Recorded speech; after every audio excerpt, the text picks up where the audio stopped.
to House of R. I'm Joanna Robinson, not Jodie Walker. Joining me today, no baseball hat on her head, but here just to fill my heart with joy, it's my beloved Mallory Rubin. Mallory! Hello.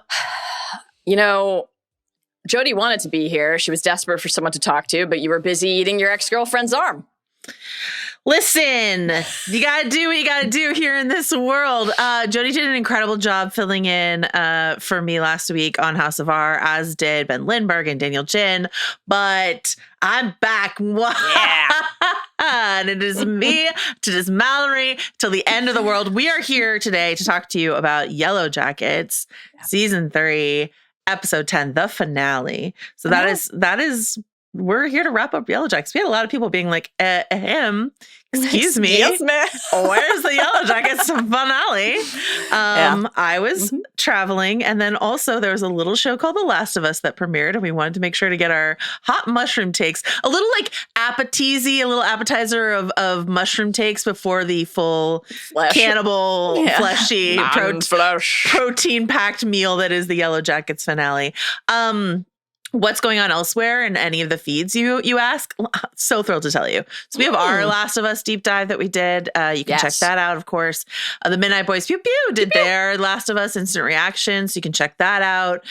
They will have their Daredevil Born Again reactions. We will have our Daredevil Born Again reactions later this week. It's a double finale week for us and a premiere week for us. What a piping hot time here in the House of R and the Ringerverse. My goodness. And next week, it's Andor week.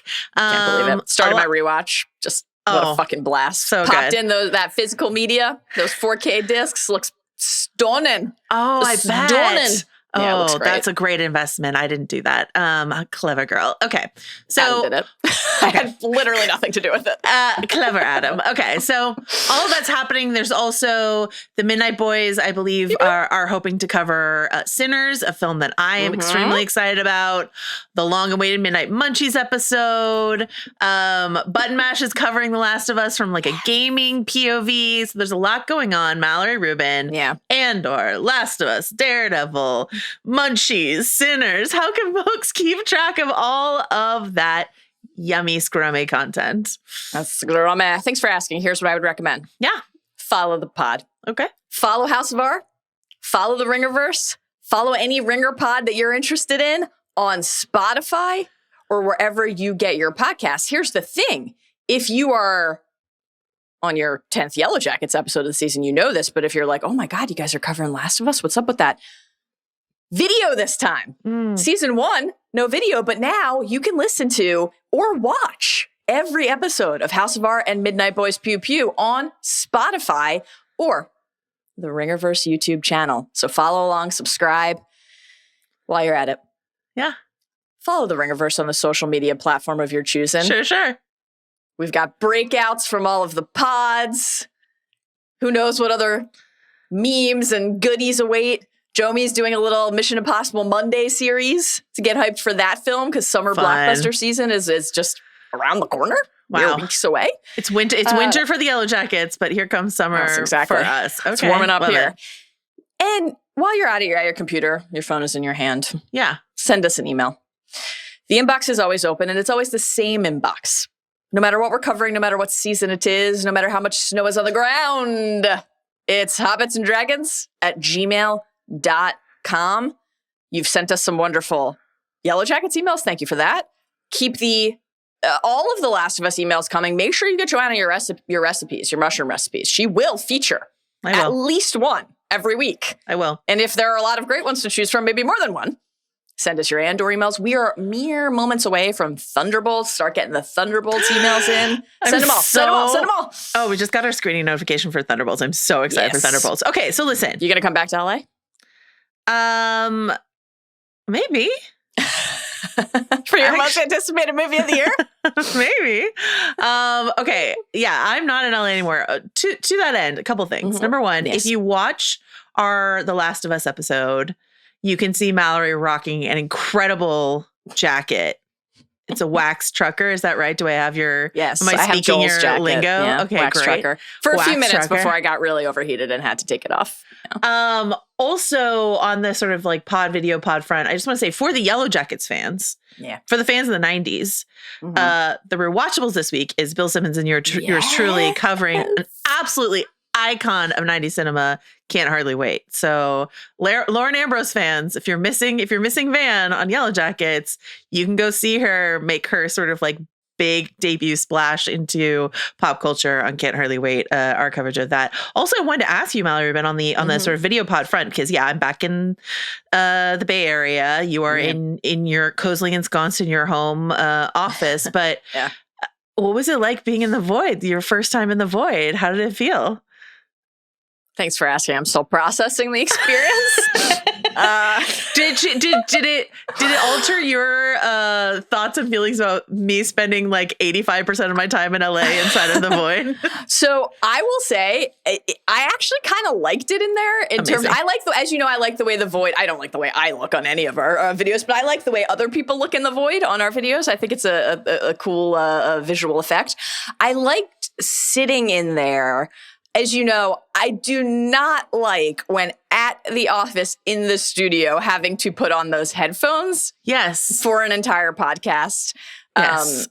And do a lot of like torso gymnastics to reach my water 845 times per recording. So there was some stuff for me to get used to. But overall, how did you feel? It was an illuminating experience and one I'll carry with me. Yeah.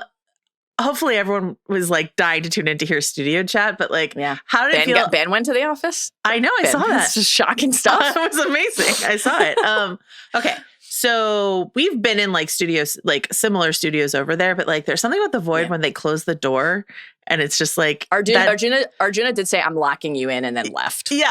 The door is very heavy and then you're all alone and there's bright interrogation lights on you. Anyway.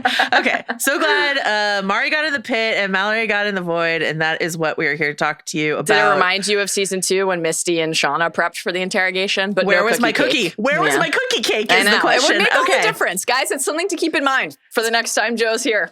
Spoiler warning, all of everything ever Yellowjackets. Full Circle is the name of the episode, written by Ameni Rosa and directed by one of the co-creators of the show, Bart Nickerson. We've got the showrunners, Ashley Lyle, Bart Nicholson, Jonathan Lisco did a largish breakdown with The Hollywood Reporter. So we've got quotes from them sort of like throughout our coverage today. They all are pretty much sourced from this one THR article. So I recommend you read it in full. We love journalism and we support it. So I want to start, actually, before we get into like our usual sort of unreliable narrator, hallucinator, dream recounter, Mallory Rubin, how'd you feel about this episode of television? And did it impact either positively or negatively your take on the season as a whole? I enjoyed this finale. I did not particularly enjoy the first 10 minutes, which I found almost, I would say, just slightly tipping to me into needlessly confusing. Like, I think it's fun to try to have to puzzle something out and figure out and theorize on exactly what we're seeing. But like when they're first pulling Nat out for the bed check, I'm like, wait, have we just come back from the Nat Misty conversation? Is this perhaps further into the future? No, there's no snow on the ground. Cody's head hasn't rotted yet. How far could it possibly be? But also it's frozen. Maybe the head would be fine. I was like, I had to, it felt like too many speed bumps early. You're like, where are we on the BBYs? You're like, how much time has passed precisely? Yeah. Exactly. I thought the stuff with Lottie and the, very heightened, this is a mythical creature, Antler Queen, with flames behind her was all really fun. Overall, I have some notes, I think both stylistically and in terms of maybe what it signals about like, okay, we had a lot of gaps to fill in for you and had to kind of do it all here with a special like whoosh, zoom, bam, fill in the blank cam kind of effect multiple times throughout the episode, with the letter, various other places that I didn't like love, in volume and presentation. You didn't love the way that letter defied logic and physics and our concept of how non-cartoon things work by whooshing. How much mayo and or vomit residue is on the Sadeki kitchen floor at any point that could lead objects to slide in true slip and slide like fashion? Who am I to say? Sure. Like anything is possible underneath the Sadeki fridge. No, that had was just pulled by a mythical force. Yeah. Were there magnets involved? Like magnets, bitch. Yeah, exactly. What happened here? Okay. However, all that said, I thought that this was in both timelines, like quite exciting and propulsive finale. I think that where it left us, hopefully heading into as yet, upon recording, not greenlit, but hopefully pending future season, very interesting and exciting. I thought there was a lot of rich thematic text to parse here in both timelines. And I thought, to the episode name full circle, everything with Pit Girl and everything with the hunt, I honestly found riveting. Absolutely. It was just thrilling to finally get it and see it. Devastating. R.I.P. Mari, a queen and our queen. I'm so excited. I'm so excited to mourn with you and talk to you about this today. But I thought that was all just fantastic and really fun to watch, and also just really rewarding to watch for people who have been fans of the show for 3 seasons. So a couple things didn't work super well for me in it, but overall I thought it was a successful finale and a fun end note for the season. How about you? I think that's great. I watched this because I knew I wasn't going to be on last week, so I just as soon as we finished recording 2 weeks ago, I just watched the rest of the season. So, and then I rewatched the finale yesterday, and so it had been a couple weeks. And when I had talked to you sort of in between, I was like, I loved the finale, and then I rewatched it yesterday. I was like, oh wait, I do have a lot of notes about this finale, but I still loved it. And there's just something about I think they were able to accomplish something in this finale that there was just an assurity of a couple of the moves and a couple of the reveals that were so exciting. That's not Nat, it's Hannah was I thought a really exciting moment. There's a lot of flashbacks inside of what happened, who's conspiring where, that was a little muddled, but that it's not Nat, it's Hannah reveal I thought was really, really, they really got me. And then the cut to, I told you that I loved the Aerosmith needle drop. Not everyone did. We got some emails about it, but I loved it.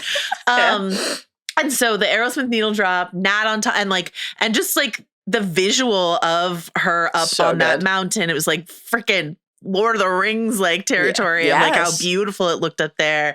And we love young Nat. We love that moment for that character. And so and then just the voice, I know that there are plenty of people listening who don't like how often we talk about Lost. I understand that. I will just say that hearing that voice on the other side of the radio just remind, not even a specific moment, just gave me that one of those great Lost finale moments of totally. Someone's out there. Someone heard them. Now that person might get an arrow to the fucking head mere minutes into the as yet announced, and I'll talk about that in a second, season 4 premiere. But I just left me feeling so exhilarated. The Misty Ty summit left me feeling excited for the first time in a long time about where Ty's storyline is going to go, because I feel it's been really floundering, but drawing her into Misty chaos, very exciting for me. And then Shauna is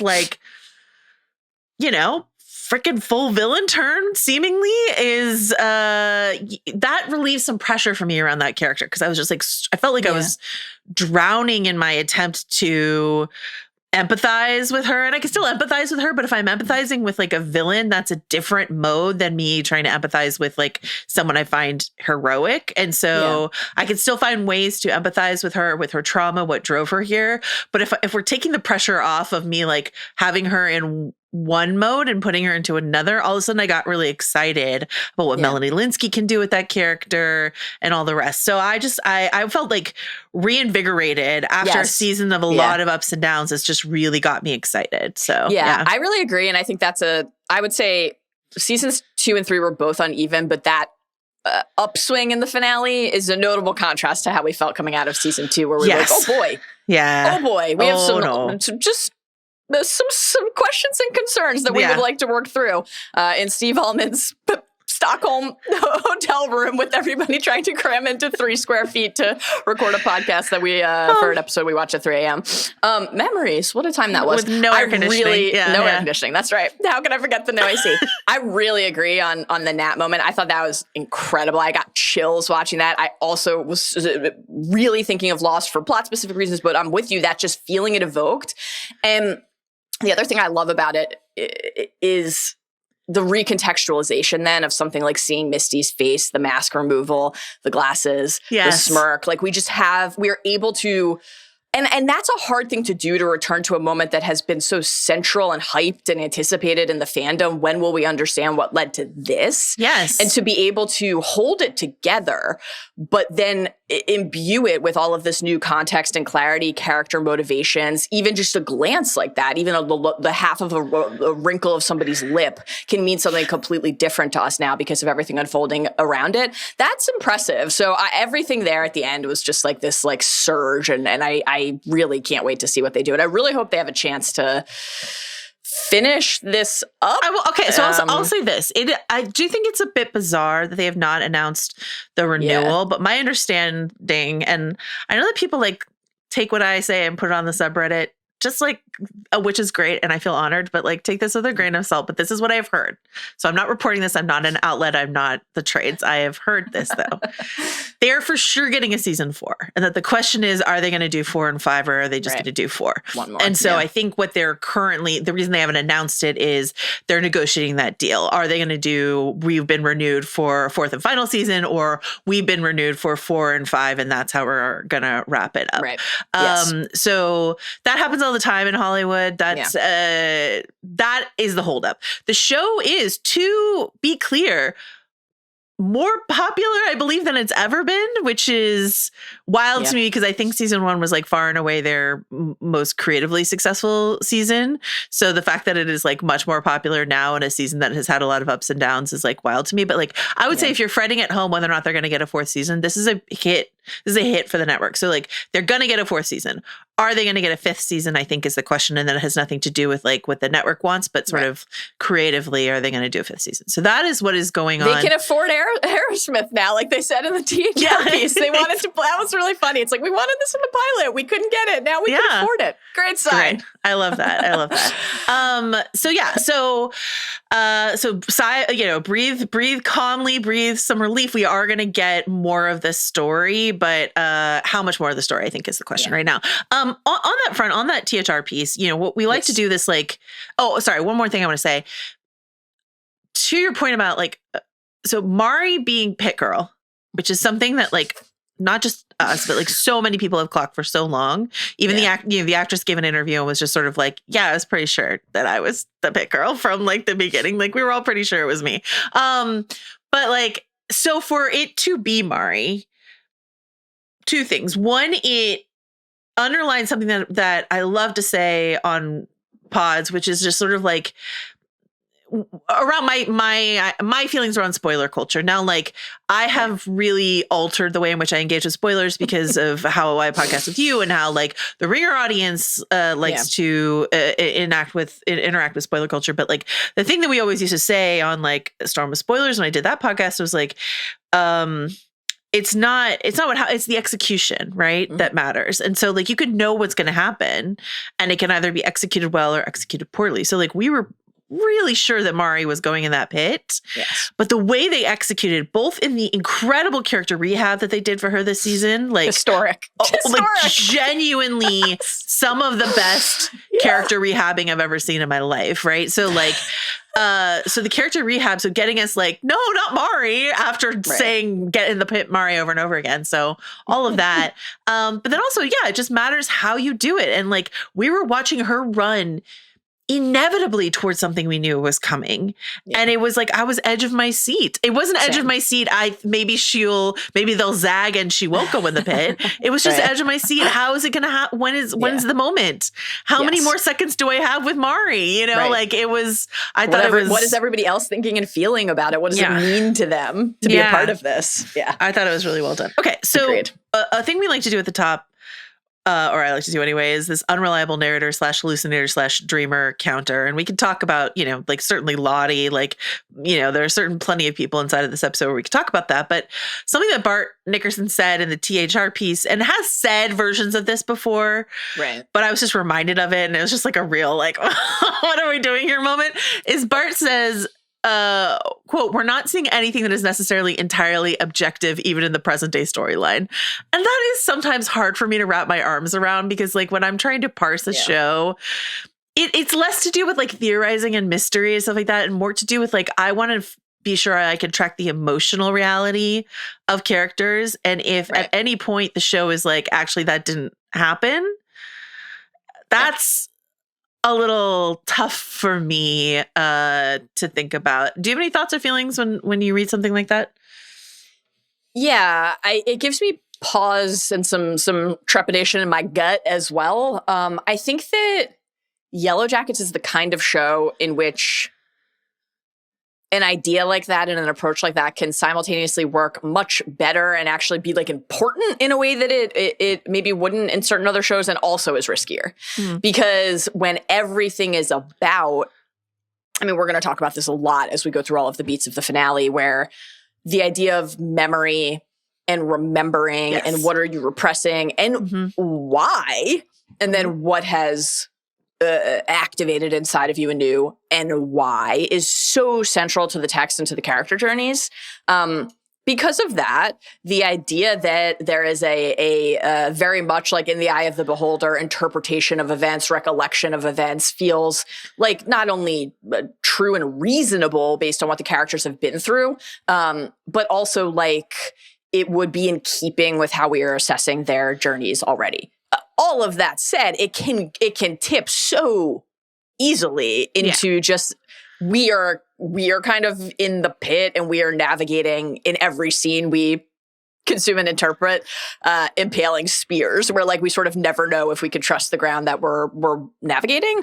So I think it is risky. I guess the fact that it's on their minds actively gives me some comfort, because hopefully it's something that they're deliberately like accounting for as they work. But it is the kind of thing that feels like it can just sort of be wielded as like cover also, which I don't love. Yeah, exactly. And there's a few things inside of this episode and throughout that feel a bit of like spackle for definitely writing zigzags and casting choices and stuff like that. But like, I think that to your point, like, we got an email a little while back from someone who was like, when I was talking about the No Eye Man being an ice cream mascot, and we got an email from someone, a couple people being like, well, do you think that actually happened? Like, did Van and Ty actually go to that place? Did Ty actually see anything on that video, or was it just, did Van actually see anything, or was it just Ty hallucinating? Like all this sort of stuff like that. And I was like, I feel like it is important to me to know that answer.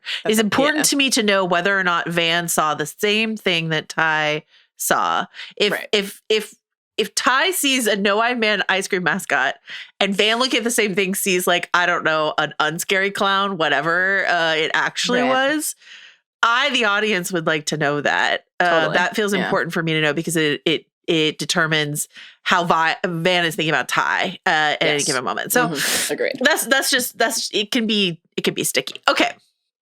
Speaking of emails, mailbox, etc.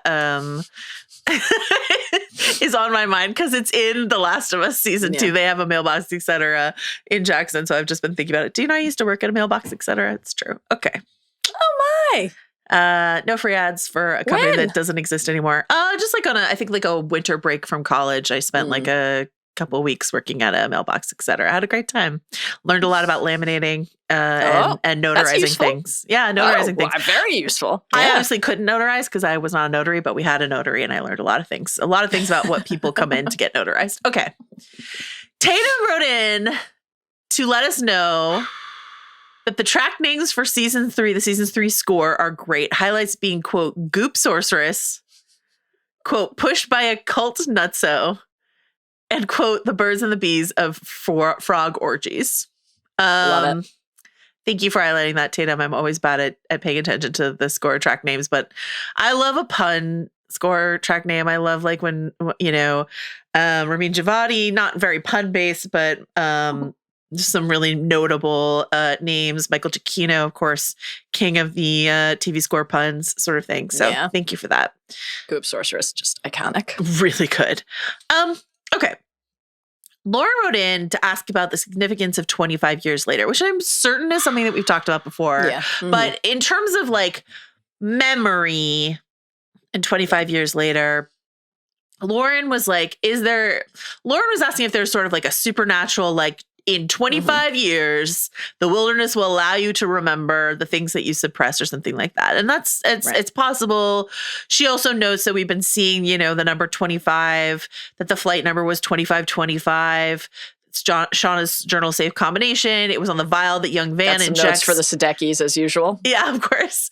On the vial that young Van injects into the Van's IV bag, blah, blah, blah. So like, obviously we love to talk about numbers and as they recur. Sure. To me, there's a couple options. Pop culturally, there is Twin Peaks. I'll see you again in another 25 years is like a very famous line from the original Twin Peaks show. And then 25 years later, they did Twin Peaks: The Return. That was like, that's a whole Lynchian cycle. But I think more importantly, and I was thinking about it a lot when I was thinking about some of the Callie Lottie stuff inside of, we didn't even talk about the fact that the Callie reveal, Callie Lottie stuff inside of this episode in terms of like your mother, you're just like your mother, or she's jealous of you so she can't raise you properly, or all this sort of stuff like that. This mothers and daughters piece, this sort of like Shauna, just firmly ensconced in middle age, thinking about the power of her teenage self. Yeah. Grappling with Callie, who is the age, that she was at this time. I think that in terms of the cycle of maybe anyone's life, but let's say because this show is concerned with that specifically a woman's life, I think that more than any sort of supernatural in 25 years, we unlock this, that, or the other thing. Yes. Agreed. When you are confronted with your mini me that is Callie, what does that force you to confront about yourself and who you were and how far you've come from who you were, sort of thing. Yeah, I agree with that. And I think also like this, because we definitely talked about this, I was trying to remember when, I think we talked about it on and off quite a bit in season 2, but I think one of the times we talked about it most was like when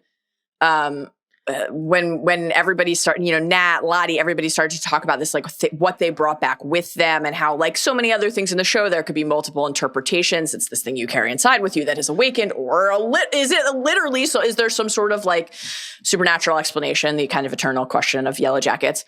I think that this I think it is, like so many other things in the show, possible that something about the magic of this place was in weight. It's not, to me, it's not impossible, but it's not my interpretation of it and my read of what happened in the show. I think what you said is, and also just like,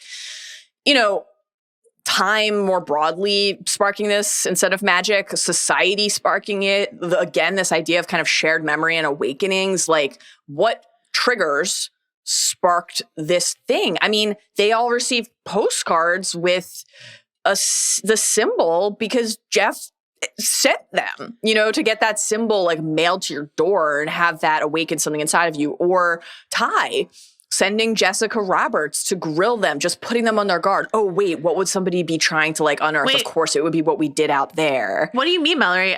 This is all Shauna's doing. All Shauna's fault. Shauna did all of this. Shauna's Ty fault. definitely didn't run for a highly public office. All Shauna's fault. Even just like, thinking about one of our favorite moments from season 1 when they strut into the high school reunion, Allie, trauma bond. A lot of talk of trauma in this episode. Allie, as always, on my mind, trauma bond. The collage, the video montage, like all of the photo collages, everybody waiting to say at the high school reunion, like, remember the thing you went through. There were so many triggers all around them for this to be brought back to the fore. So that feels more in the mix to me than some sort of like actual the magic works this way explanation. But in Yellowjackets, I'm always open to that. And sometimes it's interesting for like naturally occurring psychological phenomena to be sort of literalized as supernatural phenomena. You know what I mean? In a show like this. So to your point. Yeah, I also think about the way in which nostalgia works because, you know, when people talk about the current trend of like 90s nostalgia, and I think about the fact that when I was like a teenager in the 90s, that there was like 60s nostalgia. So it works on this sort of like 30 to 25 year cycle of nostalgia. So that's something I think about as well. I'm really loving the 90s nostalgia right now in terms of jeans. Just particularly jeans. You are recently rocking purchased some a 90s, wide leg some jean. 90s jeans that I feel just thrilled. I'm so glad to be out of the skinny jeans era and into the 90s. The wide leg jean is a really good look on you. The wide leg jean plus the various Carhartts and jacket. Your Nick Nelson era is really working out for you. I know. I love it. So many sneakers and jackets. You know, just I did send you some Nick Nelson Carhartt Instagram content recently. And I thank you for it. Okay. Our listener Polly wrote in to say, to sort of summarize some of the behind the scenes drama, because as you and Jody talked about, after Lauren Ambrose's some exit interview stuff, some Tawny Cypress stuff, obviously Simone Kessel has had some things to say, et cetera, et cetera. Melanie Linsky has been like bizarrely messy on her socials recently, while also saying, and I really hope we get a 4th season and at the same time. So Hilary Swank said that nothing was written for her 2 weeks before filming started. There was nothing written for her adult Melissa. Okay. Evans Johnson, an actress whom a lot of people presume would be playing adult Akilah, though that was never announced. Evans Johnson just said on her Instagram, on her socials, that she was going to be in Yellowjackets and then never showed up. So was she cast as adult Akilah or just random waitress number 5 who was cut out of the show? We have no way of knowing. But Akilah, ? The way Akilah ends this season is very bizarre, not in a fun cliffhanger way, but in a just sort of, we kind of forgot to, like either cliffhang that or conclude it in some way or another. Pair that with the information we had about Jason Ritter's episode being cut from last season. Polly's just asking, is Yellowjackets the messiest behind the scenes show? Do you think, Mallory, what do you think? Is Yellowjackets the messiest behind the scenes show? I have no idea. I mean, obviously a lot of productions are riddled with hot goss and tea spilling and people having different opinions on how things should go and then saying certain things either in overt direct fashion in the press or in very thinly veiled and not so expertly coded fashion on their various social media platforms, which is also a tradition I love in sports. Okay, this quarterback unfollowed his own team. Let's get ready to cover a trade. You know, that's like a great tradition on the internet. Wait, pause. Do you have an Amy Lou Wood, Walton Goggins take? Oh, I gotta say, only out of respect for your vacation did I not send you 800 text messages about this last week. I had to stop myself many times. I missed the crime of the century. I know. We have so much to talk about. Okay. We have so much to catch up on and talk about. But yeah, so is it the messiest you can say? But does it seem like it's a vibrant and always interesting place to work? It does. Sure. It does. Okay. What do you think? Yeah, I mean, to your point, like we're in the era of like Jason Isaacs being like, it was on. I'm coming back to White Lotus. Jason Isaacs being like, people didn't like each other. It was messy, blah, blah, blah. And then later being like, it's none of your business. And I was just like, Jason Isaacs, you opened this can of worms. What are you doing? So White Lotus is certainly quite messy. But like the thing about White Lotus is the behind the scenes mess doesn't really seem to impact, as far as we can tell, the storytelling. And that doesn't seem to be the case on this show. It's just like characters come and go in a way that feels more personal than creative. And that's hard for us to sort of navigate sometimes because we want to say like, oh, it matters. You know, they'll give an interview and they'll say like, it matters that Van dies because I wanted to have that one character who XYZ and her death symbolizes this. And I'm like, I do not think that is true. I think this actress was no longer fitting for you on the show. And that is why Van died. That's why we had this like very abrupt exit for this character and that sort of stuff. Also, if it's like so important for one character to have that line and maintain it, wouldn't that be more powerful? Keep them alive? Character remained alive to hold that line? Like, right? Baffling. Okay. Last but not least, we already addressed this, but man. listener Sergio said the Yellowjackets season 3 finale felt like a pseudo series finale to me, and noted that as of this email, season 4 has not yet been greenlit. I don't feel like this felt like a series finale at all. Me neither. I would feel tremendously unsatisfied if this were the end of Yellowjackets, and I just don't think it will be. So with love and respect to you, Sergio, I think we're fine. Yeah. I think the only thing that I would move forward feeling a sense of peace that I knew, but not like active rage that I didn't get to continue forward, really specifically with Nat, just because we are so actively in mourning in the present timeline still and miss her character in the show. Knowing that Nat did this amazing thing.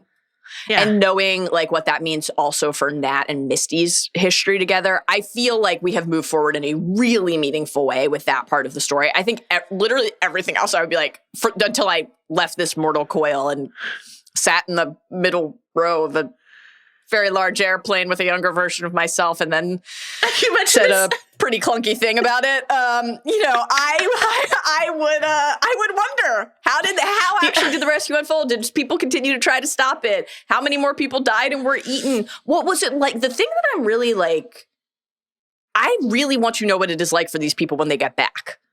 For us to have been teased by the plane in the return in season 2, I will be very, very salty if we don't get to spend time with the young version of the characters back in Jersey after the return. And that was always their plan, was to do at least a season back. And when we get lines in this episode or in the previous episode of adult Melissa saying like, when we got back, I was no longer one of you, or like what did it mean? Why did adult Melissa like fake her own death, et cetera, et cetera. So the question is, I guess, if there's only one more season, if they just do a 4th and final season, do they get rescued in the premiere? Does it happen immediately? And then the rest of the season is them back? Or...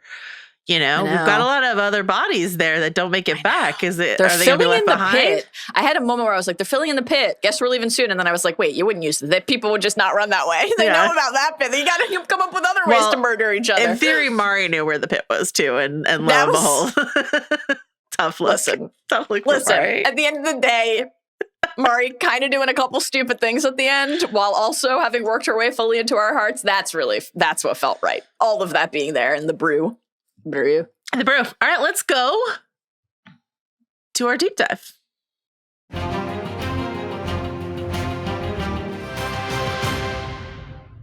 All right, so as we often do, we're going to go in sort of timeline chunks. We've got the then, the now, and the something in between that we'll talk about in the middle. The center of the sandwich. I did want to mention you had dropped that incredible line when you were talking to Jody about the last episode about sitting in the middle aisle of the middle row in the middle of it, blah, blah, blah. And I was like, God, if I have to get on a plane in the afterlife, cinematically, of course, that's where you want to sit. And also what I loved about that plane moment actually is that it in terms of nostalgia, yeah. When we all used to watch one movie on the plane, there was just one movie projected on a screen at the front of the plane. I was like, that's I have a really fond memory of watching Moonstruck on a plane with like the whole plane was watching Moonstruck. But a middle seat on the way to eternity. What a fucking nightmare. Absolutely not. So my question, Mallory Rubin, if you window or aisle? Yeah, where are you sitting? I've always been a window seat enthusiast, controversially in my family, a family of aisle seat enthusiasts. But I always worry that I'm going to get like a big boop on the elbow or foot from the passing drink cart. So I don't like the aisle for that reason. Also, too many people passing me and breathing on me. So every now and then I'll dabble with the aisle and I'm like, no, I got to make my way back to the window. That's my preferred spot.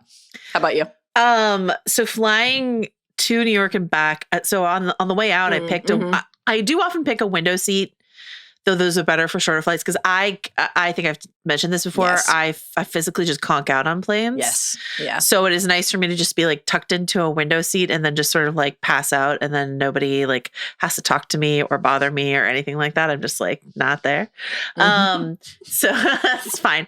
But on the way out to New York, I like really had to go to the bathroom and I just like didn't want to like bother anyone. And so I just didn't.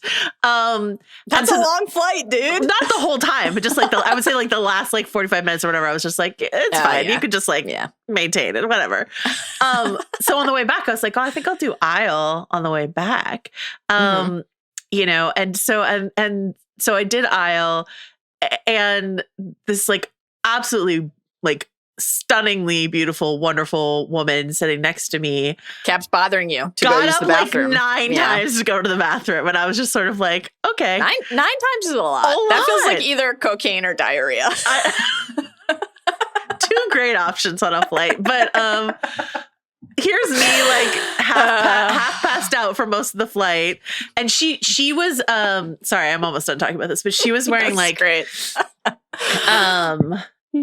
She had like socks that she had put on especially for the flight or whatever. And she like a comfortable sock to keep warm, or like a compression sock? A sock that had like airline. It was like, you know, some airline provided sock at some point in her life. We're going into the airplane bathroom in our socks. No. She had sneakers that she could slip in and off. And so she was like, she took her sneakers off, put her airline socks on. I was trying not to stare at her, but like a lot was going on. Okay. So like she did all of this. And then every time she got up to go to the bathroom, it was a ritual of her getting the shoes out, putting the shoes on. So it became this thing, like she didn't talk to me. I just like would see the shoes would come out and I'd be like, time to get up again for the 9th time. But anyway, okay. Sounds honestly horrible. So here's where I think the best place to be is, actually. I think I've cracked it. Yeah. If you can afford in the afterlife to fly first class, I think, and hopefully you can, all things should be equal in the afterlife air travel. I think you should try to go for the front row of first class window. Because then your front row? Because then your window, but there's enough room there that you can like get up and go to the bathroom without bothering anyone, because there's like a whole bunch of extra room at the front row. You don't want any of your bags with you in the afterlife? If you're in the front row and in first class, you have to put them above. Yeah. Second row? No, I think it's front. I think it's front row. Okay, I'll be behind you in second row. Okay, cool. I'll see you there. All right. This has been an extremely relatable conversation. All right, so. I mean, if you're watching Yellowjackets, you know, through the end of the 3rd season, probably is on your mind. HouseandDragons@gmail.com. Where do you sit on the plane to the afterlife? Okay, so opening sequence featuring Shauna's regime. We're on bed checks, and to your point, I had thought when I first watched it, I was like, I thought a lot of time had passed. Same. And then I realized about the snow, and for sure, Cody's head is way into the future. Still, because I was just sort of like, how far into Shauna's regime are we? How long has Hannah been a Shauna toady? How much has Nat's hair continued to grow out? You know, like all this sort of stuff. My most reliable benchmark, of course, are the Nat roots. So, and I see the world often through your eyes in that respect. And the hair is styled when Nat is pulled out of her hut very differently. Yeah, and like the way it's pulled back just differently than the Rambo headband from the intercut in that moment conversation with Misty about the transponder. So kind of odd, but so it goes. So we've got the Misty and Nat confrontation over the transponder, the conspiratorial looks with Van. So our earliest indication that like this is a trio of conspirators are the gadget girls, right? These 3. And then thanks. I love that. Just came to me. Is your interpretation that Cody's head is being used as target practice for Team Crossbow? I guess I'm relieved that Joel McHale is still on the show in some way after his incredibly brief run. Nice to see him there. Yeah, you know, some well-placed crossbow bolts. Crossbow bolts. It's 45 minutes and we're doing fine. Okay, so listen. Lottie's dreaming.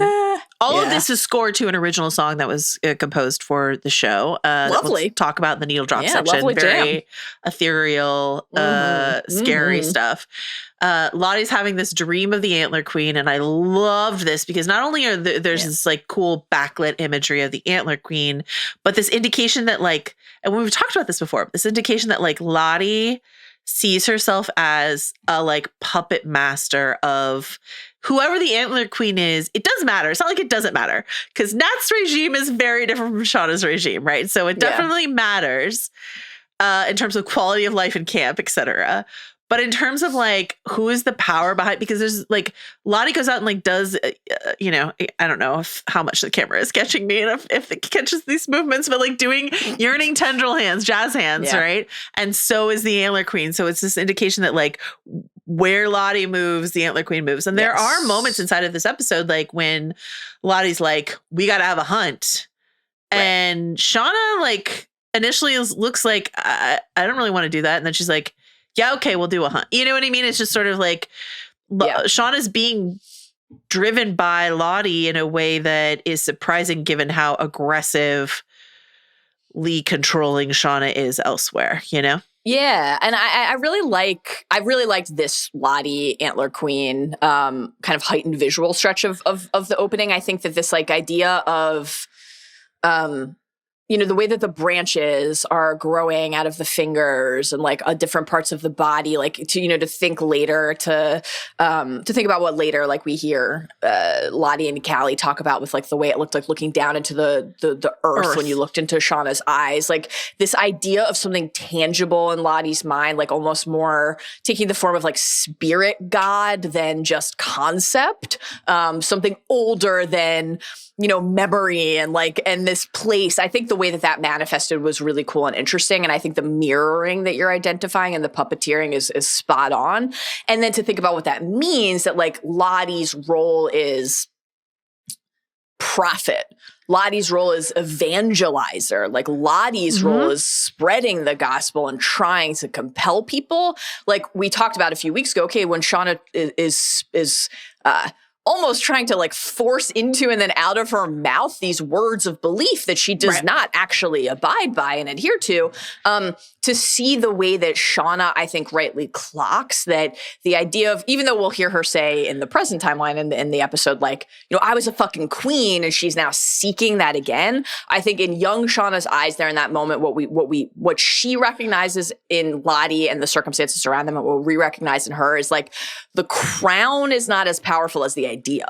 And Lottie is the one perpetrating the idea. And so like that is, I think, an interesting power dynamic, even though Lottie is not actually adorned in the Antler Queens. Though when we're getting those quick flashes and we are seeing young Lottie, like in black and white multiple times, we get that like very kind of, there's the one creepy as we go to the morgue corpse multi-timeline young adult mashup of Lottie's face over the body with the symbol overlaid on top of it. But before that, we get a couple very quick shots, like you've got to really freeze frame it to see them, of young Lottie, the antler behind her, which we've seen as we've tracked across the seasons. In many the characters. In the cabin framed in that way. So this idea that this is always kind of in Lottie's mind, like the whole Lottie stretch of this episode was very just like True Detective time is a flat circle to me.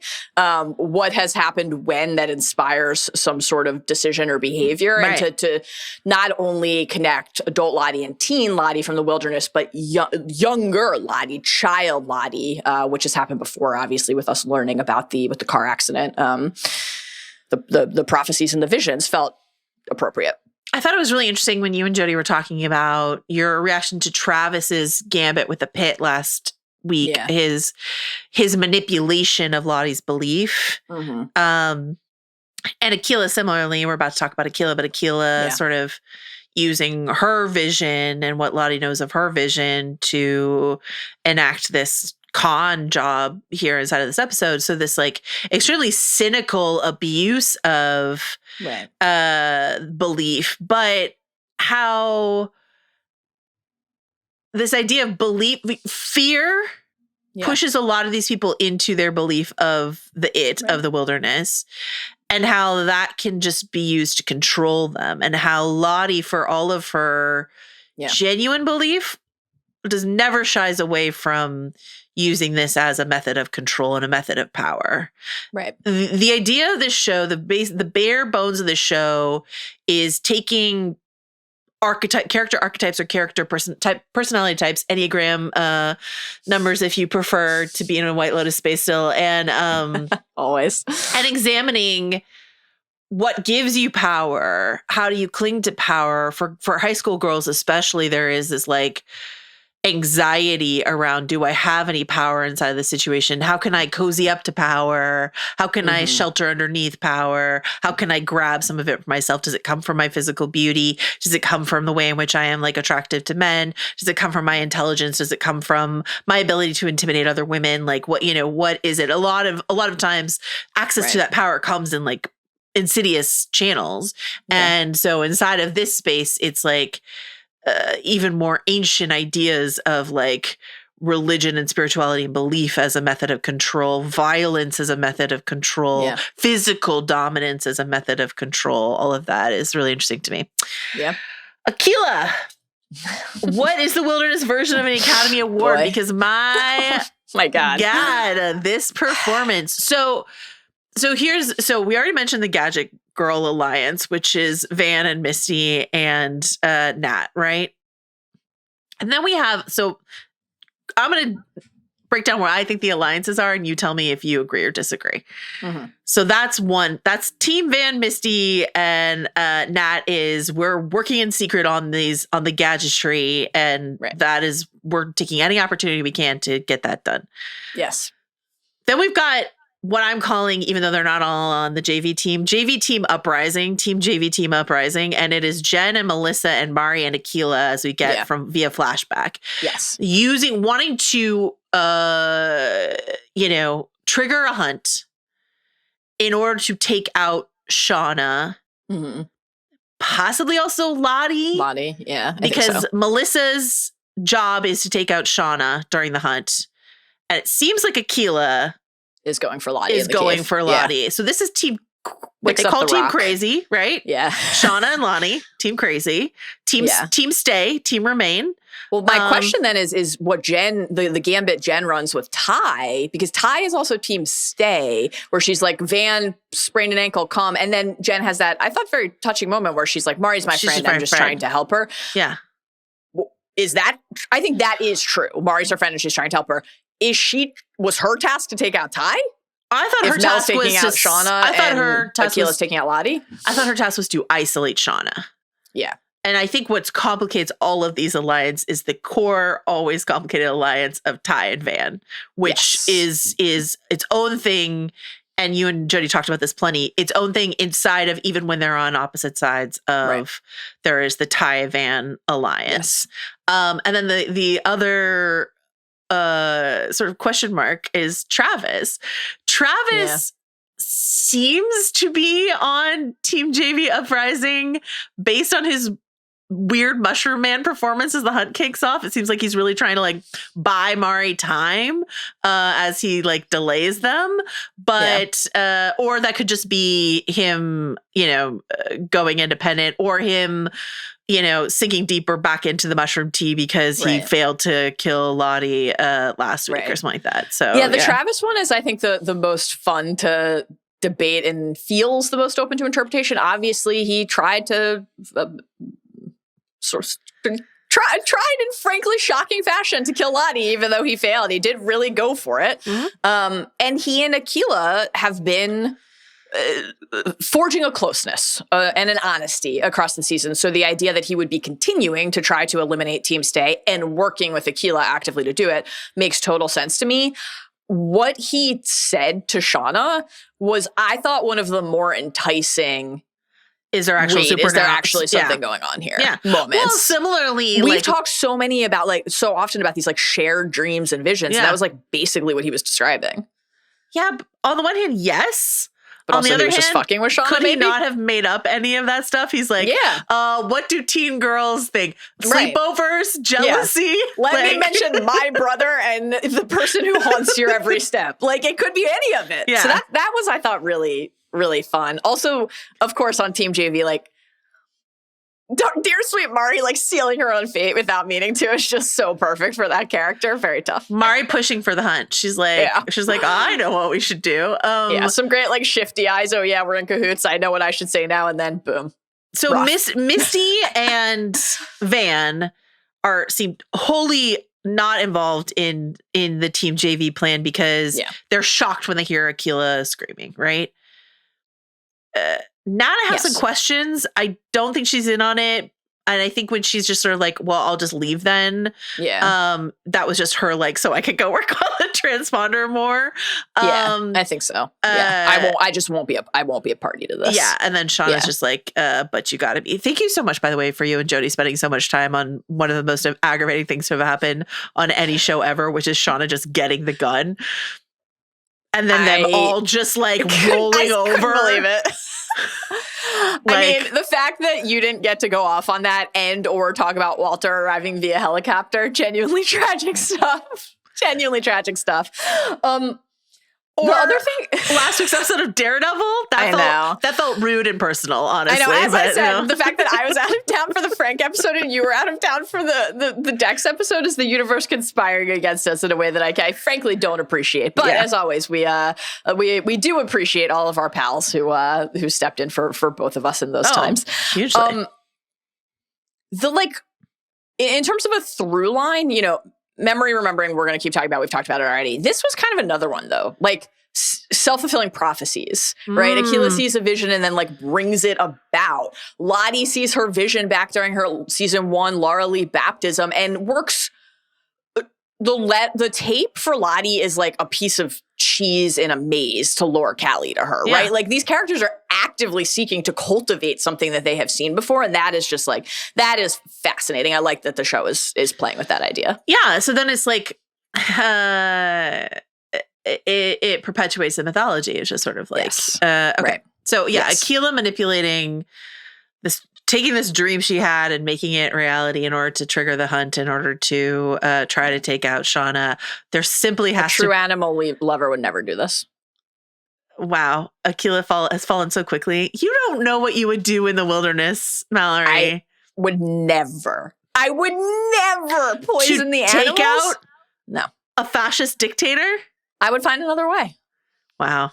I'd probably fail and die in my pursuit. You're so fucking pure in the wilderness. I wouldn't need a friend. I wouldn't harm an animal. I would survive on twigs and berries and waste away during the first winter. Did you feel seen when Jody was like, I need someone on day one? I was like, finally some fucking honesty around here. Jesus Christ. Okay. So as you and Jody mentioned last week, Van has been practicing her shuffle, and this has some really... staggering implications for, and I thought really well done. Liv, you mentioned young Van being your favorite character, and I mean, obviously I'm Team Walter, but also like young Van, my favorite character other than Jeff, Walter, Randy, Hot Kevin, Cody, all the men. Just kidding. That was a joke. Are kidding. But young Van and young Nat are good. Really captivating to me, and a lot of that has to do with like Liv Hewson is so good, Sophie Thatcher is so good. But to your points of connecting the dots between young Van and older Van, this moment for young Van where she is essentially the one who accidentally, because Shauna's paranoia, honestly, it's tough to call it paranoia because honestly, it's like 80% of the time she is right. You know what I mean? And so, but Shauna's decision to move inside of the circle is what puts the drop on Mari, but it is Van's manipulation of the deck that gets it there. And later we get this moment with Liv, their performance of young Van being like, it's Mari, you know what I mean? Like that was just like, so how we find Van broken in the present timeline based on this thing that she did, that no one else did this particular thing. This, I thought this was great. All of this. I loved the conversation between Ty and Van about whether to do this, about, we talk so much in this show about like how you justify the things you do to yourself, and the way that Ty ultimately does compel Van is like, well, because Van's like, our friends, our teammates, you want me to choose who dies? And Ty's argument is basically like, it reminded me of how we talk about Last of Us. It's like, it's us or them. Yes. Who's an us? Who's the us? Yeah. Right? Hannah's and so like new. Yeah. You do anything to protect the person you care most about.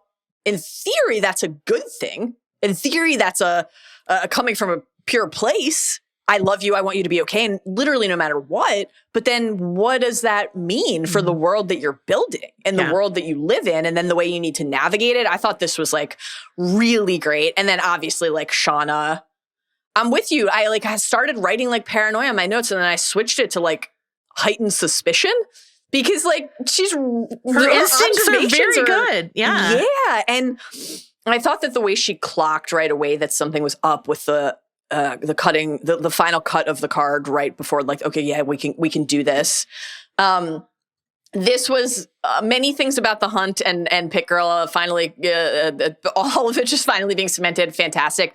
This was like spine tingling when Shauna moves. And first of all, you realize what she's doing and why. It's like, I'll prove a point. I'm in control, not you. It gets back to what you were saying about control, but also like, doesn't for a second believe, again, it chooses, she's going to choose, or she's at least not going to let somebody else choose, right? Yeah. Like the gall that they would try to be the ones to make the decision.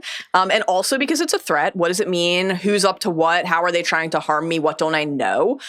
And the moment where you kind of, the camera pans and you realize that who's one away from Hannah? Oh my God, it's going to be Mari now. And then the delicious aspect of, even though I was in a state of active grief, Mari and Shauna fucking hate each other. Yeah. So for Shauna to get to turn to Mari and be like, aw, tough break, Mar. I mean, that was just great for that dynamic. Like, really was. Horrible. Okay, so she's wearing, like, before we got to that, right, we wake up, there's snow everywhere. Shauna's wearing Jackie's butterfly shirt, which she often does, but I do think it's always like sort of worth tracking when Shauna's wearing Jackie's butterfly shirt. They're all wearing each other's clothing, but this one particular item is like only Shauna wears Jackie's butterfly shirt. Shauna bitchily, which is how she says everything these days, says to Ty, like, how did you even get into AP Stats or whatever? We got this hilarious email from our listener, Jackson. The title of the email was, did Shauna take AP Stats? And then Jackson goes on to say, the odds do change in a group of he counted 14 people in the circle. In a group of 14 and a deck of 52, if it's equal numbers round and round, the odds don't change. But given that it's not, the odds do change depending on where you are in that circle and where we start. So he's like, fuck your AP Stats, burn Shauna, actually. And then also, one of my favorite memes that has been going around from this episode is when Shauna's like, what was your plan or whatever? And everyone's like, Shauna, can you count to one? Like, the plan was for Hannah, who's right next to Mari. What did you think? And then so that was one of the things, like, can't even count to one, Shauna.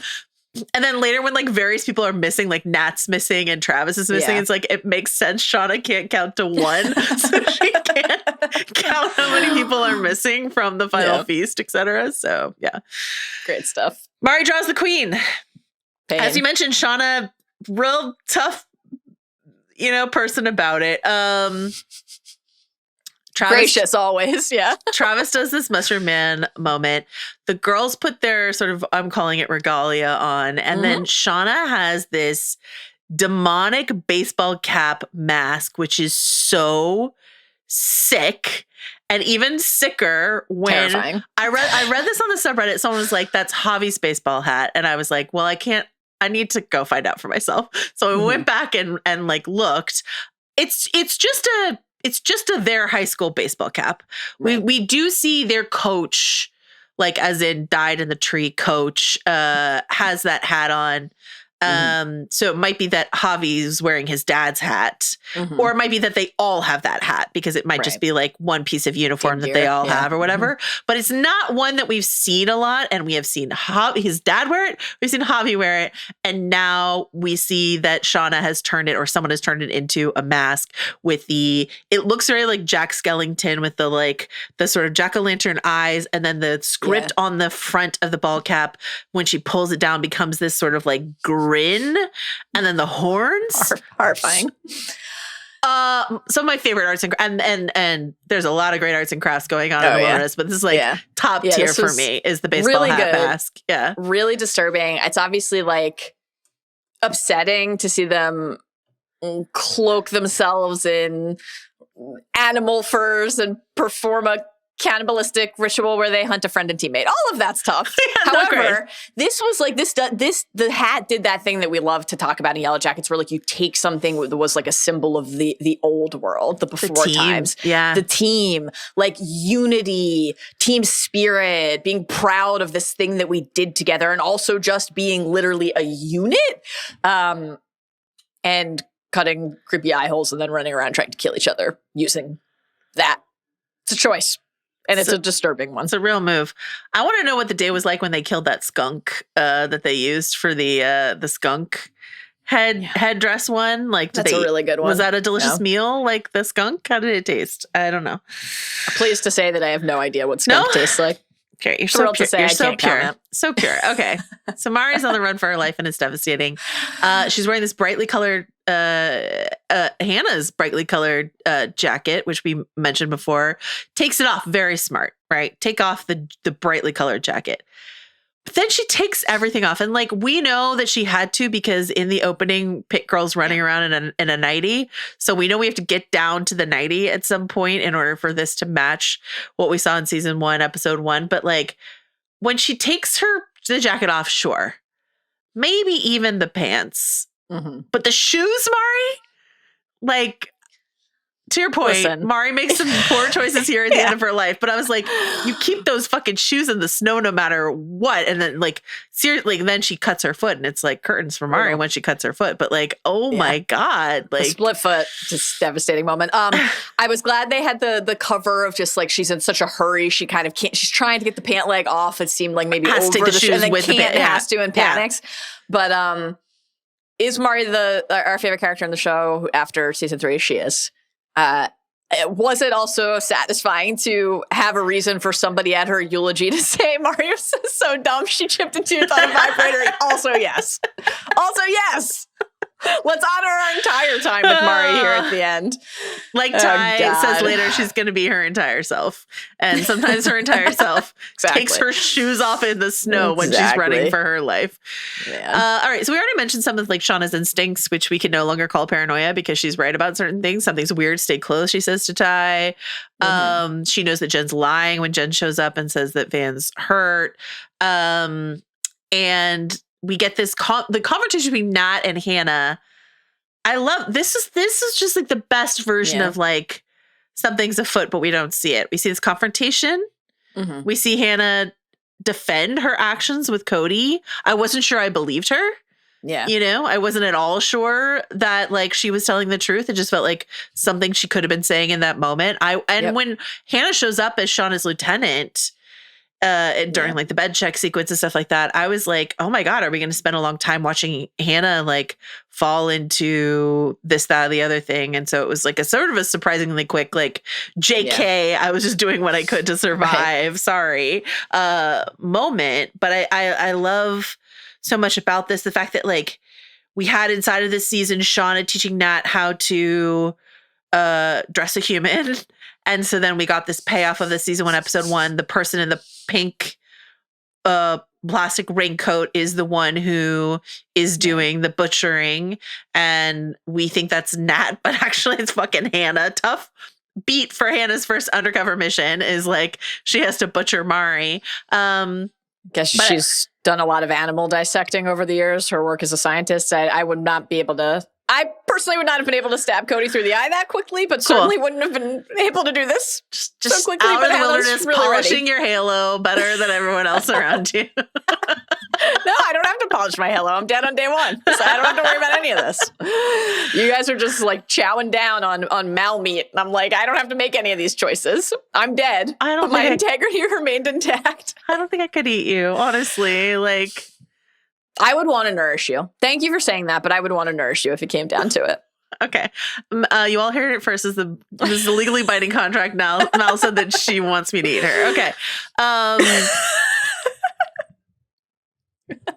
What do you take me into the cave? What do we see with Lottie? What is your interpretation? What's going on here? So Aquila arrives at the mouth of the cave, right, and seeks her out. Knew she would be there. Reasonable. Mm-hmm. I like the idea that Lottie is simultaneously like, I won't let anybody seek shelter in this cave system. Like, this is the goal line I'm defending.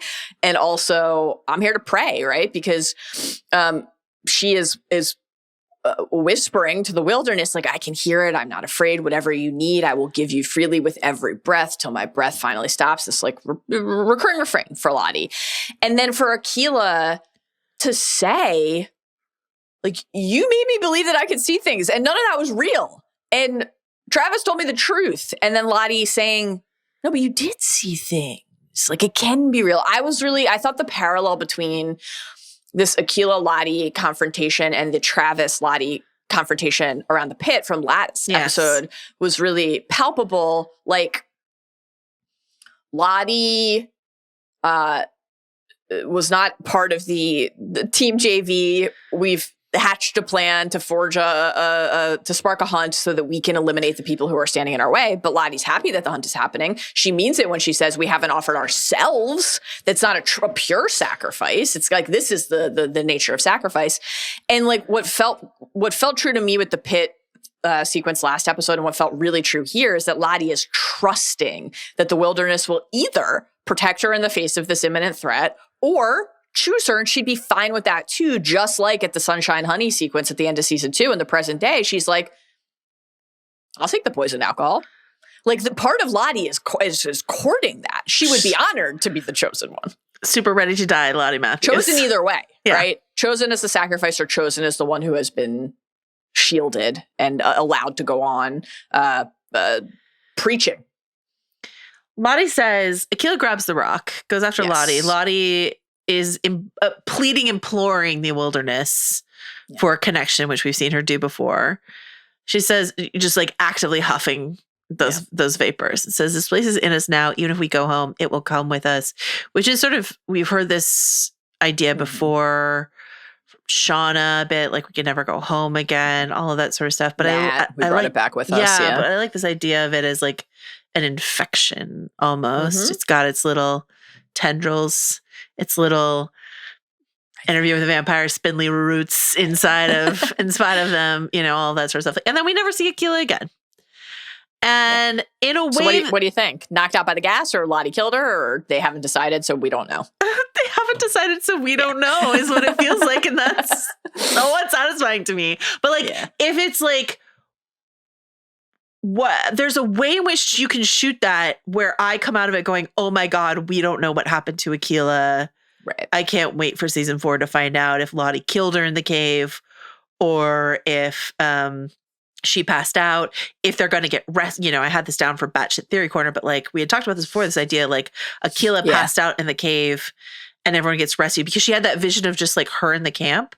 So she comes back to camp and they're all rescued, and you know, and Lottie's like, oops, I don't know what happened to Aquila. You know what I mean? Like it's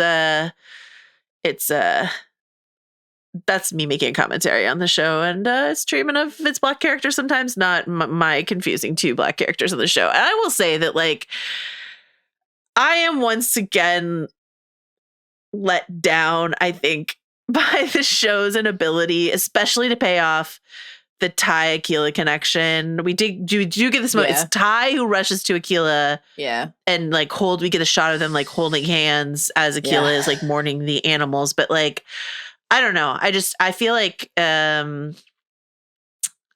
would like the show to do better. And I really hope this is not the last we see of Aquila, a character who I think has, I think especially in season 2, season 3 was a little hit or miss for me, but season 2 really caught my attention, my interest. And I don't think they've fully explored her as a character, and I would really be disappointed if this is the end of her character. I strongly agree, and I think in terms of season 3 specifically, so many of the characters, whether it's Shauna saying I was a fucking queen, I want to be that again, or Lottie saying I want to commune with the wilderness, a character like Aquila saying, and Travis had his version of this. It's not the first time, but it feels it's a very rich text with Aquila. Actually, so I don't want you to tell me I'm special. Like, stop trying to make me think that something unique is happening with me. We're all out here trying to survive and I want to go home. Like, to rebel against the idea that you have been chosen in some way is, I think, fascinating. That feels to me like the show doing what they're kind of saying they were doing with Van in the present, like actually having a character say, wait, this is not like the way that we should behave or the choice that we should make. So I really like that. And then I think also, you know, Akilah having to like sacrifice something that she cares about genuinely with the animals and like do this horrible thing. You know, we've talked about it with Misty and the transponder. We talked about it with Lottie and Edwin, no headwind. Like, at the end of the day, the reason might have been noble. The intention might have been noble. Let's get rid of the people. Let's create a circumstance that allows us to isolate and get rid of the people who are trying to keep us here so that we can go home. Okay. You did a thing that took away the food supply so that you guys had to hunt and eat each other, and now Mari's dead. Like, I want to see Akilah have to process that. Yeah, her role in that thing that they did and what happened. So I really, really hope that Akilah is still here. If season 4 is a lot of other things, but additionally, Akilah has frequent dreams of Mortimer, and Mortimer talks to her in her dreams about the end of his life. Melissa attacks Shauna. Again, this seems to be like what we were all working towards. Melissa attacks Shauna. The opposite, like, pin position of the present kitchen. Yeah. Melissa on top, straddling Shauna and choking her out. And even though we know it's not going to happen, she got pretty close. I was like, what the fuck? Shauna. And I was really rooting for you, Melissa, and it was too bad that she wusses out on it. And Shauna goes, I knew you'd turn out to be boring. I mean, Shauna's ritual humiliation of Melissa in the last week's episode is its own thing, but I knew you'd turn out to be boring. And once again, I just find she's really trying to cosplay Jackie in a way that, like, she can't carry those lines the way that Jackie did. It's not natural to her. If Jackie said, I knew you turned out to be boring, we're like, that's kind of fun and bitchy in a Real Housewives kind of way. And when Shauna says it, I'm just like, you're the fucking worst, Shauna. Like, I don't know how to enjoy the delicious bitchery from Shauna the way that I did from Jackie. You know what I mean? Yeah. I think not to imply that, like, teen cruelty and you know, the old words, not stones. Like, obviously, just teenagers being cruel to each other and saying hurtful things is genuinely really damaging. Mm-hmm.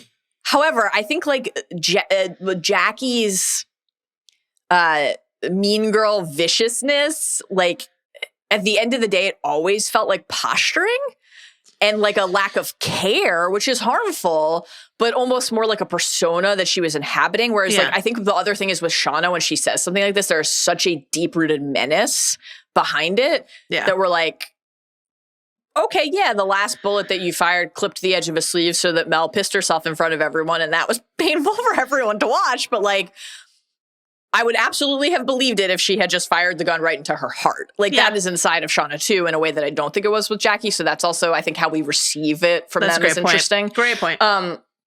With Mel, this was like, you're on the verge. You press down for one more second and with one more bit of firmness and you end that person's life. How could that not have been on her mind with Van? Oh, yeah. In the present, right? It's like when she's saying, you know, but I do, about like, I want to be that. Did she spend 25 years wondering if she would make a different decision the next time? Like, 100%. 100%. All right. I am obsessed. This is my favorite thing that you've said about this episode, this idea that, like, Lottie is inside of a True Detective episode. So Lottie and Mari collide. Yeah. And Lottie in her most rust coal is like, you've already been here. You've been here already, Mari. You could let it be different. Yeah. Is Lottie referring to Mari going in the pit at the beginning of the season? You've already been inside this literal pit, except there are spikes here this time. I can walk over the top of it, but you are not so chosen, Mari. You can't do that. Yeah. Mari going into the pit in the season 1 opener as like a meta sort of, we've all been here before. Time is a flat circle. Here we are back at Pit Girl. Or something else, or let what be different? Like what agency does Mari have inside of this moment? Just sort of like stand still and let them kill her? Like what can she let be different this time? Like what is Lottie implying here? What's your interpretation? I don't know. That was a little odd to me just because Lottie's whole thing is like it chooses. Yeah. So Lottie, and this was really on my mind with Lottie and Callie in terms of like this idea of everything being fated and Callie having, from Lottie's perspective, no choice in the matter at all. The only choice is to embrace the fact that you were always meant to be here, basically, which, as you know, I find to be like a distressing idea, but also something I like when stories play with. So I guess like I read it as you can just give in. Stop trying to evade this thing. If you've been chosen, you've been chosen, and you're not getting out of the pit to really rapidly and shockingly heal this time. Listen. The fact that Mari was able to run at all is still the single nuttiest thing that this show has done. Mari goes in the pit and you're like, maybe she'll walk it off this time. But then there's like a spike through her literal face and you're like, nope. Yeah. When we get like so many of the shots we get from the pilot, the twitching fingers. Yeah. The one that gave me a real like kind of fun little chill was the pink Converse, moving to the edge of the pit. You're like, oh my God, all of these moments, great. But a thing we could not see before because it would have revealed the character was the impaled cheek. Yeah. And that was fucking disgusting. Poor Ty. She's not going to get her whole face eating experience. Some of the best meat. Yeah. Swiss ruined. Cheese. Okay. So we're cutting back and forth between Mari and season 1, episode 1 footage. God. It doesn't really match, but it gets like pretty close to matching. They had a different budget when they did season 1, episode 1, so the film quality is different and all that sort of stuff like that.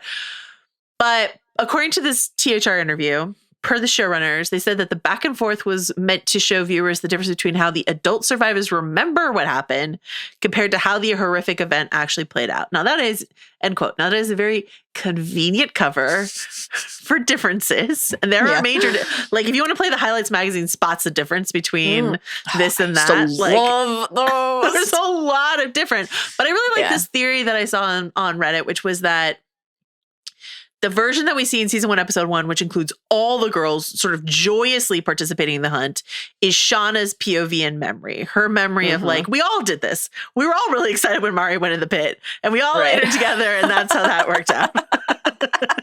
It was all of us howling excitedly. Not like Jen doing one thing, Melissa nearly killing me, Van and Ty only concerned about each other, Van weeping about this, Nat has fucked off to do something with the transponder. Like it was all of us together. Mallory, we had all previously also spit in Mari's stew, knocked it to the ground, and then rubbed her face in it. Everyone did that. Oh my God. All of us. But yeah, so this is the showrunner saying like if this looks a bit different from what we saw in season 1, episode 1, and it's true because like a lot of us, especially the people who love to exist in the theorizing space, have like poured over the footage of the assemblage of people around the fire, and it's just sort of like if the number count is different, which it is, if the like if the general demeanor is different, which it is, like there are some things that work so well in the new POV, to your point, the Misty smile moment. So good. Yeah. Like that is brilliant. And that seems like a really clever thought. And then some of this other stuff feels a little bit like coverage for landing at a slightly different spot, but that's fine. Like whatever. 8 more characters are alive than they initially intended to be. So here they are doing various things or lost in caves. Yeah. Like. Okay. We get a moment of silence for Mari. There's like a lot of score and a lot, but like when Mari goes in that pit and it's over for Mari, the episode takes a beat and just sort of like gives us a moment. I should fucking hope so, given the season 3 run that Mari had. My God. On this van, this is our fault. It's Mari moment. Jonathan Lisco says to THR, quote, all of these people know they're complicit in the death of a friend. I don't think that's something you shake off lightly pretty much for your whole life. That's going to haunt them forever. And that's something to mind for seasons moving forward. So, end quote. So this idea of like, it was Mari. It wasn't, I mean, Van had that great line, which you pointed out, where she was like, we ate a kid. We ate Javi. Yeah. But that was, Javi wasn't Mari, Javi wasn't a teammate. Javi wasn't like a girl our age. And this is like, Jackie oops. Jackie was an accident. A real oopsie moment. Learn to build a fucking fire, Jackie, and you'd be alive. But we chased a person through the woods until they fell into a pit full of spikes. Yes. Totally. The Javi one is still the closest to me, not because of Javi, but because it was supposed to be Nat. Yeah. Nat pulled the card. Nat had they put the necklace on Nat. Like, they were engaging in the ritual, and they were willing to put one of their teammates and friends in that mortal peril, in theory. So it was a bridge, much like Ben was, in fact, a bridge, because he smelled great when they were cooking him, brought the Froggers over, and that sat phone allowed Nat to make a call out to the wider world for rescue. Great work, Ben. We appreciate your service now and always. To Nat, Ben was a friend, but it was very different, his death as well. This is a leveling up of not only the intentionality, but also then the outcome. Yeah. And that's why I'm curious too, like, how long until rescue? Like, how many more times do they have to do this, if at all? Jen, was Mari... Are you making it back, Jen? Like, I don't think so. Like, we have, but again, I want to say, like, well, we've seen the footage of them getting off the plane, and we know how many people there are. They could change that. Maybe a handful of people were in the bathroom. Yeah. We don't know. Like, I'd be like, they were so excited to get back. A few people just lingered by the vending machine. Which is different, to be clear, and this is where... Like, I know we reference Lost a lot, but I want to give Lost credit because, like, there are many times in which Lost had to zag, like, when the actor who played Walt had a growth spurt and Walt, who was set up to be this, like, chosen one, interesting kid, was just sort of, like, written off the show. Mr. Echo was set up to be this very important character written off the show. So they had those moments that they zigged and zagged, but there's certain things that they did where they were like, if we establish this, we establish it. If it's Oceanic 6, it's Oceanic 6 people made it off, the island.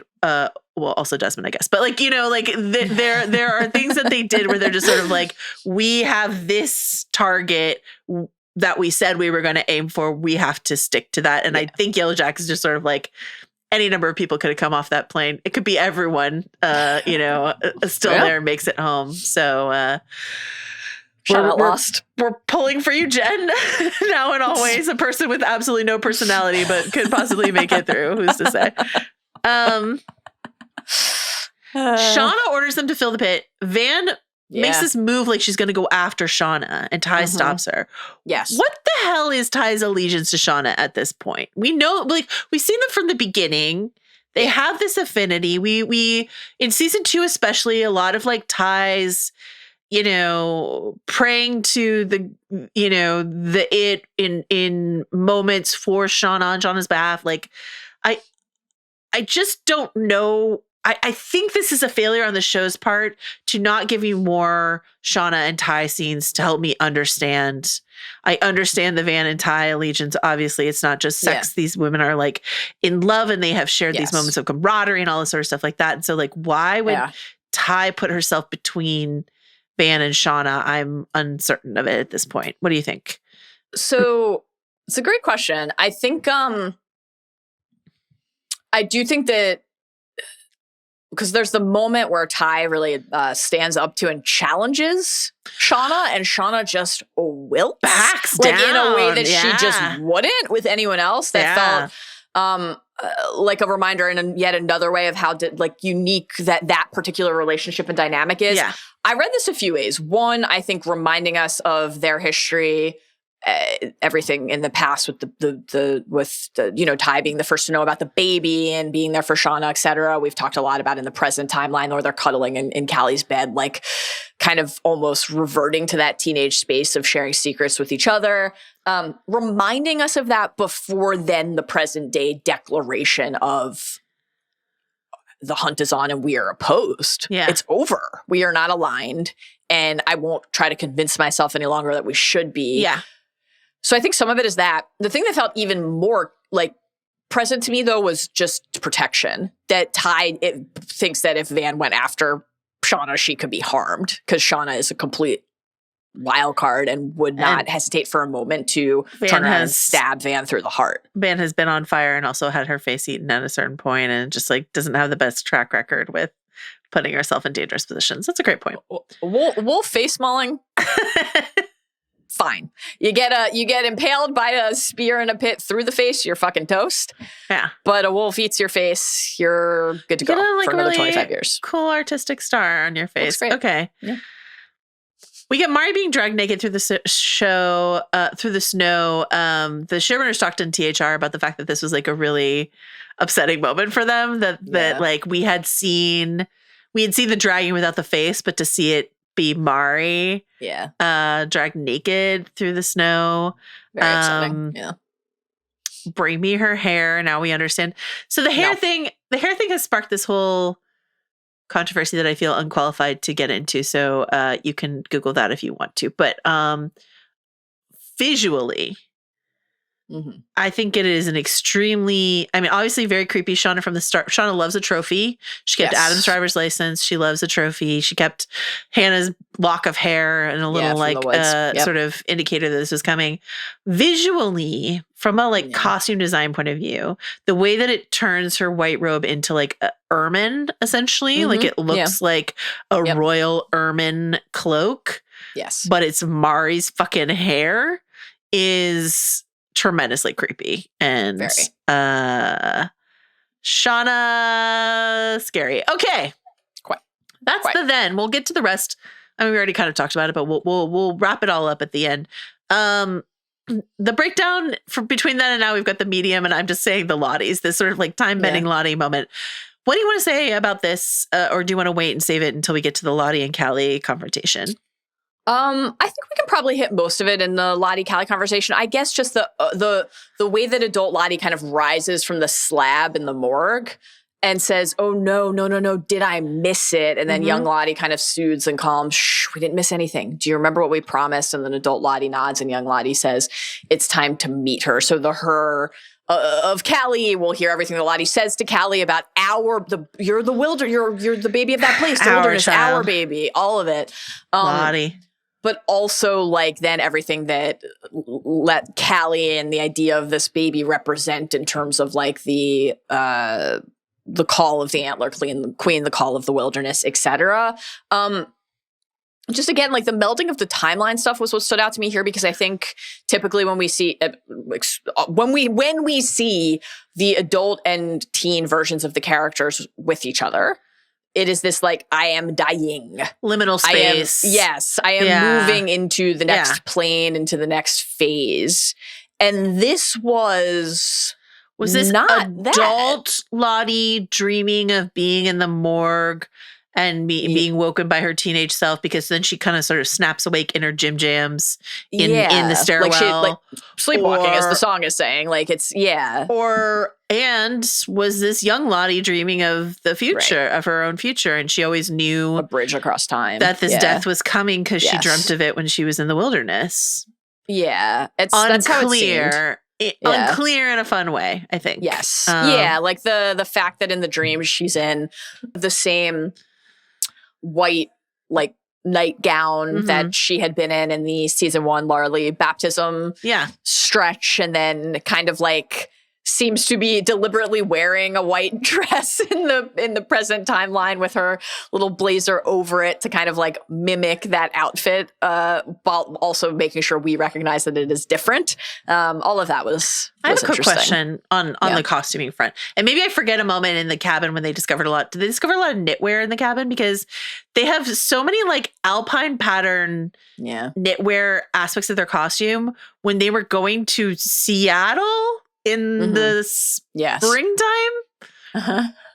Why are they packing all these ski sweaters to go to Seattle in the springtime? They should basically have formal outfits for whatever thing there is to celebrate nationals. Their soccer kits and then just a shitload of condoms from what Ben packed. That's all they should have. So those outfits should not be made of sweaters. They should be made of prophylactics, is what you're saying. Exactly. Incredible. If in like that a was sort one of of the masks, just a condom head. If like sort of similar to Nicolas Cage in Raising Arizona with the pantyhose. If we just had like a condom over someone's head. Okay, cool. Someone should do that. It's not too late. It's not too late. Season 4. They're not rescued yet. All right, the breakdown now. Yeah. these are actually just some like catch-up questions I wanted to ask you. Was Shauna right to be so aggressive about Melissa, given the you don't want to, but I do stab moment? Like, how are we interpreting that? Was Shauna right? So last pod, I was still very much in the like, Melissa could be revealed to be the perpetrator of all of this and like the villain of the season space. I think that given what we learn about Callie and Lottie. And the gravity-defying letter. And the gravity-defying letter that was not a ruse, but was in fact there, scooting its way across time and space. Multiple kitchen tiles. Yeah, and dimensions. Oh my God. I just couldn't get over that when that happened, truly. And does, in essence, contain what Mel was trying to convince Shauna it did, which is like, I've been carrying a lot of this with me, like literally, but also emotionally, spiritually, and I want to move forward. Like, I have a family that I love and I want to try to let go, and this is an anchor that is preventing me from doing so. I hope you can find peace too. Yeah.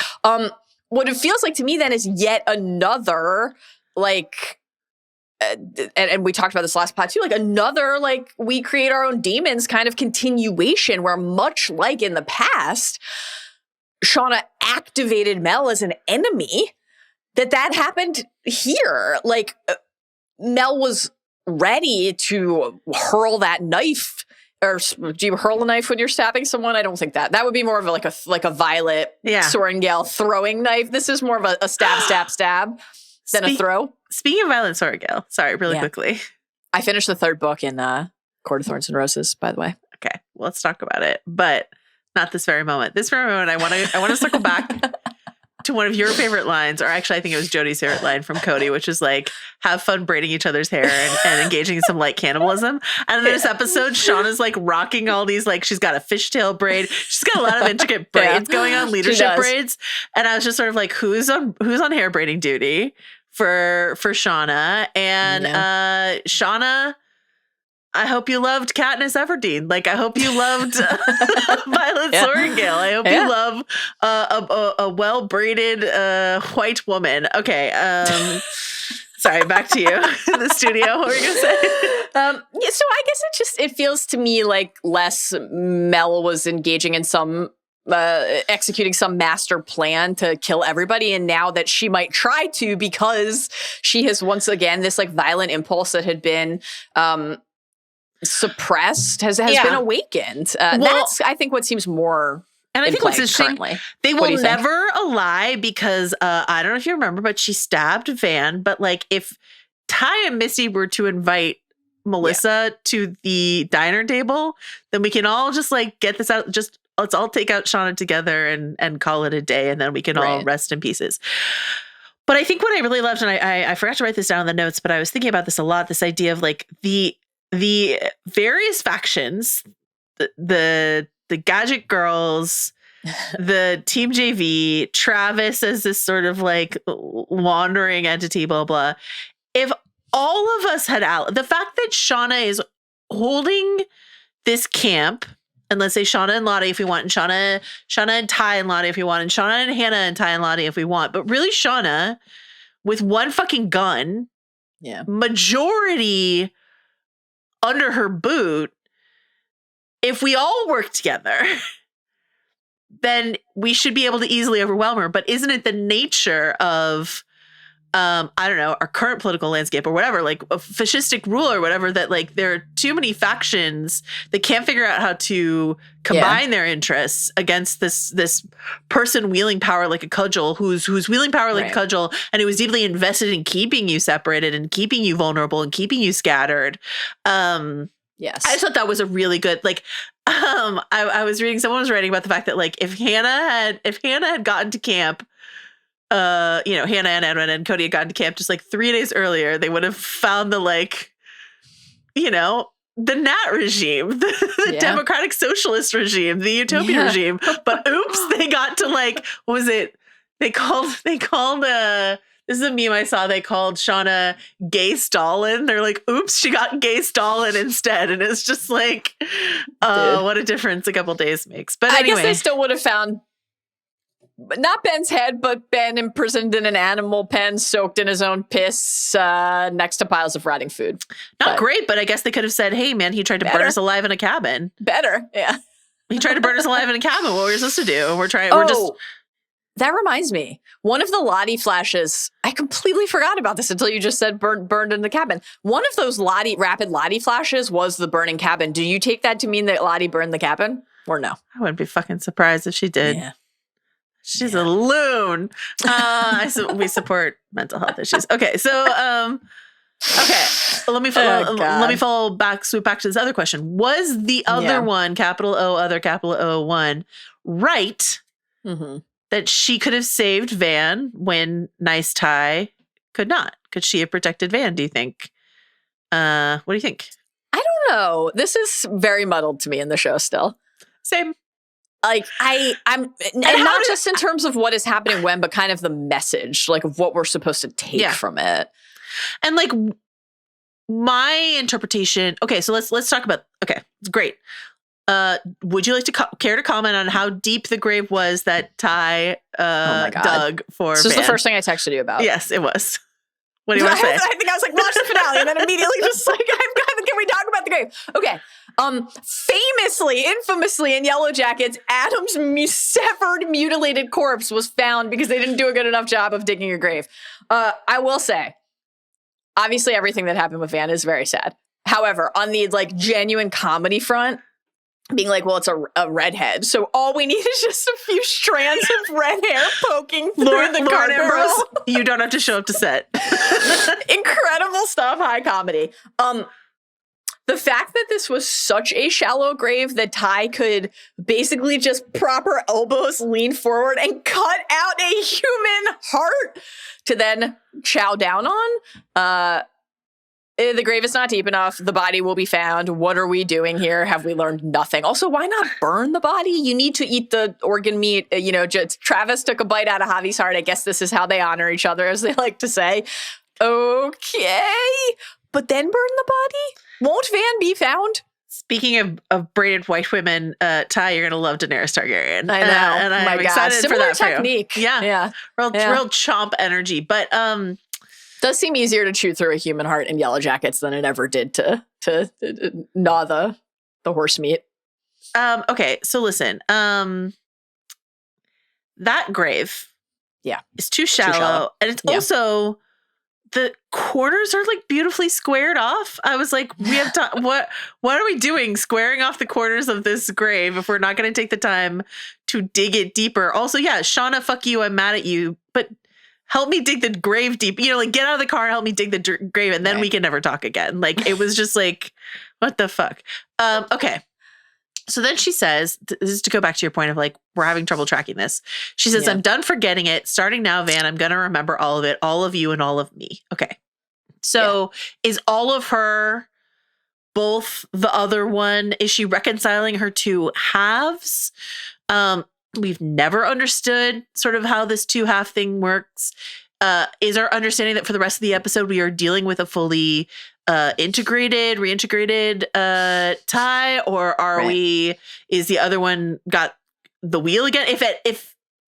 If there were a time for the other one to take the wheel, would it not be after Van dies and we're hunting Shauna? But there was no, in her demeanor in that diner scene with Misty, it did not really seem to me like the other one, though I have a hard time always distinguishing. So like, what do you think? So I think in part to latch onto this other read of it, because I'm having trouble with the actual kind of like canon of the show in this respect.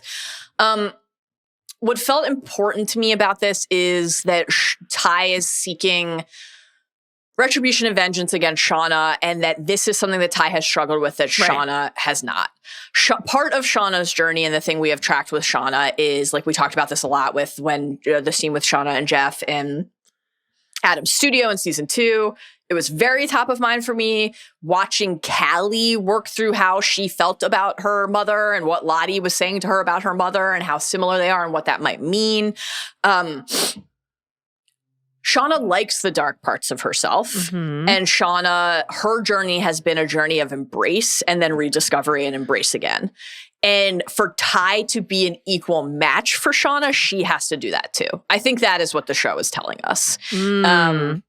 Whether we have any ability to understand who's what, or like, I don't know, you know, when Ty is hiding outside in the tree outside of Sammy's window and scaring him, or eating dirt while Van is getting mauled by a wolf, or mutilating Biscuit and not remembering it, it's about fearing what she is capable of and not knowing what she has done or the impact it has had on herself and the people she cares about. And this is just a deliberate decision to pivot her relationship to that like duality inside of her. I thought it was really interesting to me that like the showrunners talked in that THR article about like the fact that like Ty had maybe channeled some of that into her like political career ambition, that like she had sort of repurposed that side of her into this other thing. And that Shauna had like suppressed it and buried it in her like deeply mediocre. There's no judgment on anyone who wants to like live in suburbia and be a mom, but for like but that's how Shauna thinks about it. Stifling it all down to be, you know, quote, just a mom or whatever in suburbia. And so like, so there's this reclaiming, this reawakening, this rechanneling for both of them. But my takeaway from that was like, all along, has Misty been the most psychologically healthy of all of us because she didn't suppress or like mischannel. She's just like, guess what? I got some darkness in me and it's here. You pissed me off in the old folks' home. I'm going to deny you your medication. Yep. Oops. Like, I won't change your soiled linens. I won't change your linens. Like, anyway. Even Misty, though, is not capable of saying to Callie, let me tell you, take it from an expert. I know how secretly poisoning people works. Let's talk about Misty. For Misty. Yeah. Misty showing up at a high school to interrogate a youngster. Under the bleachers while Callie is classic Misty. Callie's vaping. Okay, listen. Oh, man. Misty, star of the show. Christina Ricci, star of the show. So good. The day Christina Ricci dies on the show is the day perhaps I am done with this show, okay? Yeah.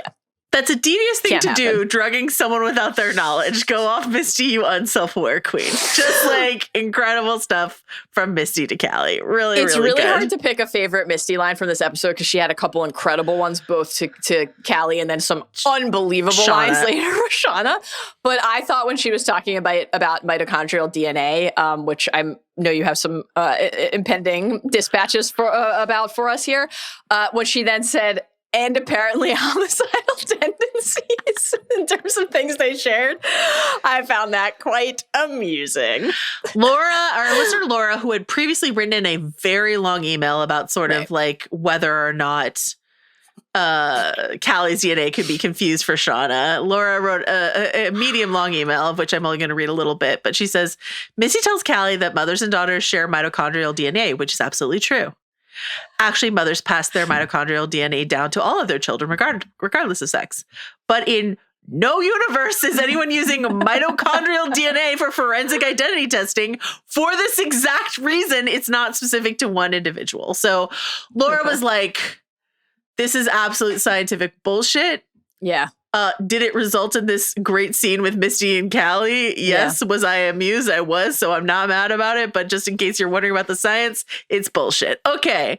Guess that's what happens when it's just a bunch of Misty's would-be boyfriends who are cracking the case here. Like the guy she bribed into sending over the evidence, and then Walter, who's like, I ran some comps. I do have an actual question about this, though, not about mitochondrial DNA, which is not a thing I understand even after that helpful email. Does it make sense to you in the universe of the show where multiple seasons were spent with law enforcement pursuing the Sadekis, that there, whether the mitochondrial part of it tracks or not, that there is DNA evidence on the victim, like a dead person, and there's no knock, knock, knock, we have some questions for you? My only answer to that, and it's a shabby one, is, do we think Mr. Matthews, even in his deep dementia, could once again just be throwing money at a problem and being like, he did want to do this. Let's bury this. Maybe that's why we had that moment in the apartment where he was like, yeah, down at the station, yada, yada. That's probably it. All right. Callie tells Misty about the tape and that she knew Lottie had taken it. And then we just get this amazing moment where Callie walks into the building and Lottie walks out of the door of the basement. And she's just like, hello, it's me, Lottie, in a silver jacket and silk dress in my grimy, drippy, underground candlelit lair. I'm Phantom of the Opera-ing. Misty and Walter would love this moment for me as I basically put on a half mask and draw you, Christine, down into my lair. Really great, there's a lot about this I don't like, but you want to understand your mother is a great thing. And like, again, as I mentioned, all this back and forth about like Callie is, yes, someone who is like, I don't know, channeling capital I, it maybe has inherited the homicidal tendencies from her mother, maybe, but as like a teenage daughter who just wants to understand, does my mom even love me? Yeah. I look at her sometimes and I'm not really sure I see actual human emotion there. Right. I don't know what's going on. I want to understand what happened to her out there. And will that help me understand why my relationship with my mother feels so different from what some of my peers experience with their mother. Like all of that stuff I think is really interesting to me. And then Lottie is just being her most absolute Lottie in the midst of all of that. Yeah, I think that Callie Shauna aspect of this was, I agree, quite poignant. It made me think back to multiple prior moments for both of them. I think from Shauna's perspective, it made me think about the season 2 police interrogation sequence where, she's working the room, but also it felt in real time really said something very honest and true. Like, you have a kid that you don't want to save a marriage that you got into out of guilt and shame, and you can't really let yourself love either of them. And then she pauses and says, but of course you do. You love them despite yourself. You're just incredibly bad at it. And that this great moment. Really central defining insecurity for Shauna about herself and who she is as a wife and a mother and for her family, is something that Callie feels and wonders about, was so painful and sad really to hear and confront. I just loved that because that relationship is such a core heartbeat of the show. And then from the Callie side of it, obviously we'll get to the Jeff Callie part of it where it's more, I would say, clear in that scene from both of them, Jeff and Callie, you're not like Shauna, and we'll say that out loud, and that's important for us to say. Because being exactly like Shauna would be bad and scary. Here in this conversation with Lottie, it felt more complex to me from Callie's perspective, that she simultaneously yearns for that closeness and proximity and similarity, and was the person who sat next to her mom and watched and laughed together, the Swifties organ bag dumping. Yeah. And also is scared of that. Also is scared that she did hold a gun out in the forest last season and did poison Misty and did order the organ meat to dump on a friend and did. And is what does it mean if this thing that I fear in my mother is inside of me? And then it made me think of the mall conversation with Lottie and Callie in episode 3 this season, where Lottie, the way that Lottie positioned it to her was I guess what I'm really asking you is tell me who you are. If you could describe yourself without embarrassment or shame, and especially without the fear that you might say something that scares you, what would you say? And it's so much of the show orients around that question, right? It's a little bit of the Gail, are you brave enough to say it out loud thing, but about yourself. Yeah. And I think that's, will this ultimately be a source of closeness for Callie and Shauna, or a rift, an unresolvable rift between them is something I'm very interested in. Yeah, that's really interesting to me. I think about this all the time. So I have a very fraught relationship with my own mother, and what's interesting to me is there are ways in which my mom interacts with people, shows or doesn't show emotion, all this sort of stuff that I find really unappealing and a way in which I don't want to be going through the world. And then there are times when I'm really good at a crossword puzzle, or I can do languages, or I can do this, and I know I get that directly from my mom, like directly from her, that I'm like, there are ways in which you're like your mother and you're excited about, and then I'm like, oh, there are ways in which I am like her and I'm not excited about it. And I'm just sort of like, but it's not a wholesale rejection of it. It's like, this is a person who like has these interesting, good qualities, has this kind of power, that kind of power or allure that I'm interested in. But then like, if I pursue that, do I then have to take on these other things that come with it that feel less attractive to me? So it's all like mothers and daughters stuff is so complicated. And I love that the show is trying to actively engage in that inside of this episode, inside of this like kind of dumb moment. There's a lot that's really cool. Lottie once again being her classic, like, it's our baby, like, shut the fuck up, Lottie, like, what are you doing sort of moment. This idea that Lottie, to your, I love the way you just you phrased it earlier, this idea that the tape was a little piece of cheddar in the maze to lure Callie there to her death. Like, she's like, I'm supposed to die here at the hand of the wilderness baby. That is sort of like a little like, do it. Like, I want to see the wilderness flourish and blossom inside of you, and killing me will help it grow in you. And I want to, that is a sacrifice I'm gladly make in my beautiful silk gown, in my weird, like, floating down the stairs death. My memory, did I misremember, is that when Misty goes to the scene of the crime, does she not take like scrapings from the wall where there were like nail furrows in the wall? Am I misremembering that? You are not. Lottie free falls and does not make any contact with any piece of plaster on her way down, is what I saw with my eyeballs. Is that what you saw? We certainly got the like, okay, I'm grabbing Callie's hand, so we've got the under the nails check. The arms are wide enough that I was like, maybe maybe there's some grazing of the wall with maybe Lottie's keeping her claws as sharp as the branch fingers from the Antler Queen, and it's like, I don't know. That was given the like zoom in effect on the nail markings on the wall earlier in the season. That was. If I wasn't going to do it as part of the fall, I would simply have cut that part early in the season. That's just me. Okay. So as you mentioned, Callie and Jeff have this conversation where Jeff is like, I didn't like this. Jeff says, it took your mom 25 years to tell me 10% of the truth, and now it doesn't even seem like it was even that much, like even 10% of the truth, maybe only 1% of the truth. I really hate this revisionist history because we discussed this earlier. We really liked this idea that Jeff knew everything and loved her anyway. Yeah.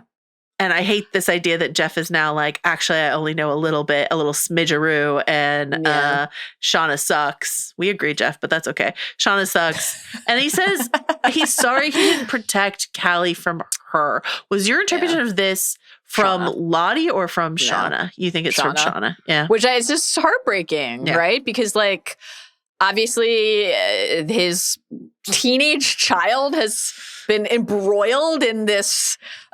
She did a murder. In this aspect of the Yellowjackets experience that has led her to, like so many of them, commit murder.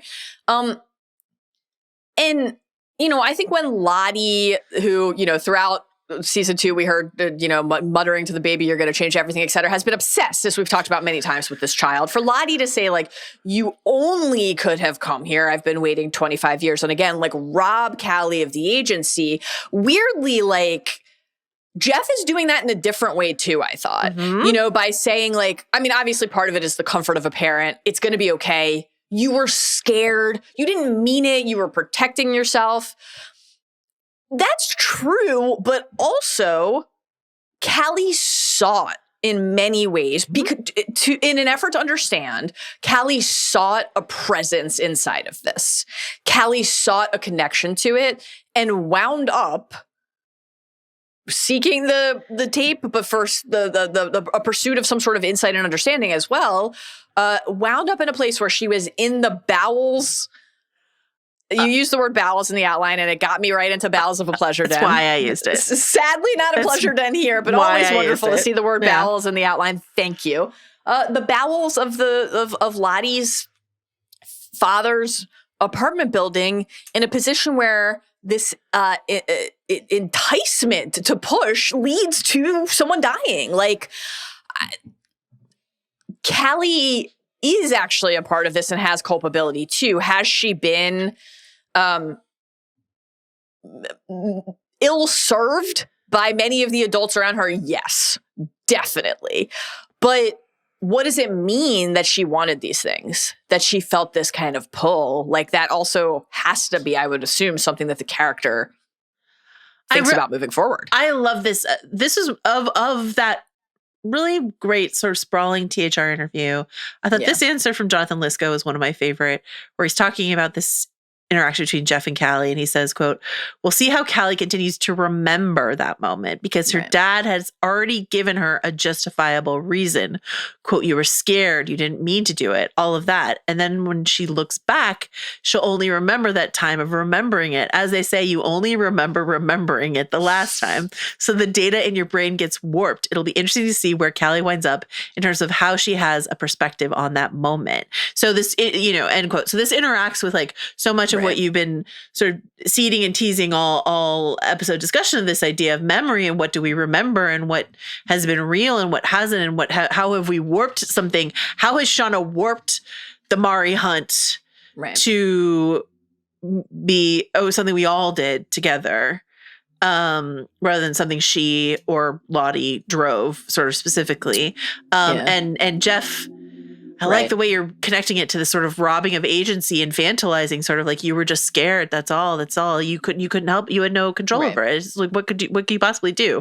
We saw the shove. That was a shove. Yeah, not push her down the stairs. That wasn't a let me pull my hand out of your grasp and oops, you're wearing impractical heels in a drippy basement and you fell down because you chose glamour over practicality once again, Lottie. Like, you needed a nice rubber-soled shoe with grip. Yes, God, and not silk dresses. Okay. Lottie being like, this is it. It's time. I'm going to die in this candlelit stairwell and I'm going to look fucking dynamite when I do it is honestly iconic. That's true. I think to your point about Jeff rewriting this thing that felt really central to his relationship with Shauna, I do agree with you. I think I guess it could fall into this same thing we're talking about where Jeff is recontextualizing for himself because he is so bitter right now and driven by resentment. And he feels like whether it's Shauna not supporting him or Shauna withholding. Yeah. I think the thing that felt like the distinction he's drawing to me here was like, Callie sought him out and told him, and Shauna has never done that. Like, even though in his mind, right? Like, he found the journals, he read them, he accepted her anyway, and then she was like, you knew and you loved me anyway, and that was beautiful, that she didn't offer that up freely to him. Now, I'm not saying she should have, but I think then every moment since, he has begged her, like, I'm here, I stayed, just keep showing me who you are, I love you anyway. Obviously, he has reached a limit, but I think in part driven by his feeling that she did not continue to confide in him or trust that he would remain around, and maybe he has not earned that trust. But he seems to then be like doubting that he knows the things that he thought he knew because he's like, well, what did she give me actually ever? Which is not really true. What I think is so interesting is like you're saying like, well, Jeff is it almost seems like this sort of transference. You see this sometimes in parents, this idea of like your partner is your person and then you're like your child becomes your person for a variety of different reasons. But like he's just sort of like, I'm all in on Callie now. Like fuck Team Shauna. I'm all in on Team Callie now or whatever. Right. What's interesting about like Jeff's interpretation of she came to me. Shauna never did, but she came to me. Is Misty. Really Misty. Yeah. Pushed her to Jeff. And that brings us to my favorite scene of the episode and maybe of life itself, which is Misty prying Walter's beautiful sign for Caligula off the cage. Tough. But there's hope for these lovebirds yet. I'll come back to that in a second.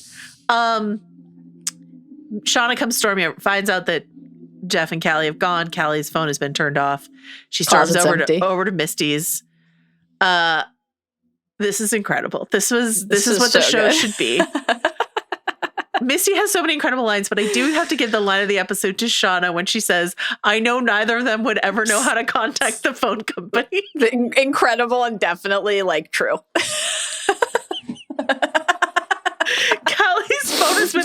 and I know neither so of them. Funny. And the way that Melanie Linsky said it was just like, it had me in stitches. It was so good. But Misty saying the shock of you taking responsibility for your actions might actually give me a stroke. That was great. Yeah. The aforementioned busy eating your ex-girlfriend's arm line that you quoted earlier. That was my absolute favorite. But here's the deal. They're talking about it, and they're talking about everything.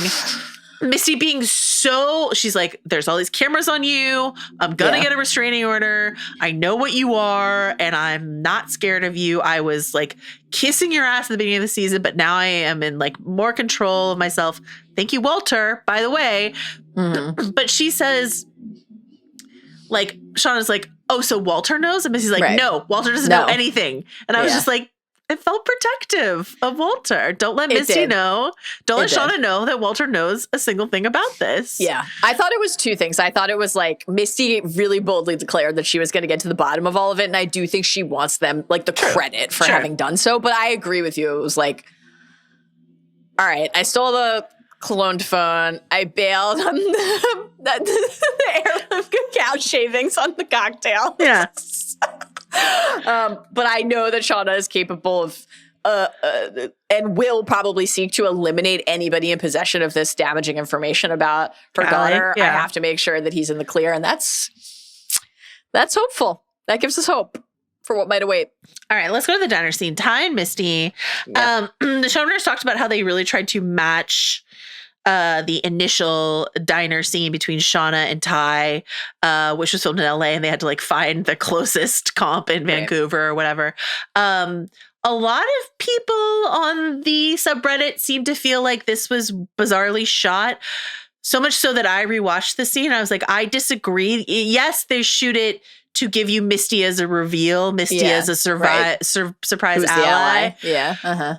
But let me just tell you, and I don't like to self-aggrandize, but as a connoisseur of these two people were definitely not in the same room when they shot this scene, analysis of television that goes back to The Good Wife and before, they were both there. This was like, because the theory is that it was supposed to be a different character, but that doesn't make sense because, you know, the theory is that they stitched Christina Ricci in there, and it was originally supposed to be like Adult Tequila or someone else, like whatever. Right. With love and respect, I have to push back on that because Ty says Shauna's responsible for everything. Wasn't me hiring Jessica Roberts. Wasn't anything like that. It was all Shauna. Right. Shauna's responsible for everything. Yeah. She's responsible for Van's death. She's responsible for Nat's death. And the reason that she hits Nat so hard is because she knows that will get to Misty. Doesn't make sense that it would be anyone other, I think, than Misty sitting across from her there. There are so few people left for it to be. So, we think. Yeah. Jen, where are you? We'd love to see you, blah, blah, blah. My theory brain, like is there something else afoot in this scene hang up was actually like what I thought, perhaps just because I am losing my hearing and or my headphones needed to be charged, was I thought like a crackly static sound from the jukebox, and I was like, is this another like neon glowing phone, like something? I don't know. I mean, given that quote from Bart Nickerson that we read at the beginning, who knows whatever is happening on this show. But in terms of this idea of forgetting, which we've been talking about throughout, which is really compelling as an idea, but it is also like clear cover for these discrepancies that you've been talking about. We got this email from, I want to say you would pronounce his name Elena, but perhaps Alana, but there's a fun little I in there, so it might be Elena, who wrote, "It seems to me that they've tried to correct for the team timeline development of Shauna with Ty's statement at the end about forgetting how bad it was out there, specifically forgetting how bad Shauna was, as a way for us to understand how the adults could have possibly acted the way they did and worked together in earlier seasons after we now have seen what happened in their past. It might be true that they always had Shauna being essentially a dictator as part of the plan, but the development of it leaves something to be desired." And I kind of agree with that, you know? I do as well. And I think, you know, we're gonna hit this same idea in the journal entry that Shauna has. I think like it is definitely true that throughout the entire show, this idea has been present. Like obviously, as recently as recently as last week, young Van said to young Ty, like, the mind forgets. to protect itself. I get it. Like Yes. they're priming for this a little bit. The one example that really stood out to me thinking back, like, okay, how primed have we been for the centrality of this concept here at the end of season 3 was season 2, episode 7, when they're all together again up at Lottie Colt. Sunshine Honeyland, and they just have a conversation about memory. Nat asks, how much do you guys remember? I remember, it's just some things are hazy. And Ty says, yeah, like they've just been stuffed somewhere deep down. And Lottie replied, well, that's a familiar cognitive response. In an ecstatic state, the human mind can't hold memory that well. And Shauna said, well, if I'm repressing things I don't know about, I am very okay with never finding out. So it's been there. It's been there. I really agree with what you said, though, that the worry I have is that it's always going to be the like, well, we didn't remember. They didn't remember, and now we can explain why this like completely different dynamic exists between these characters based on something surfacing.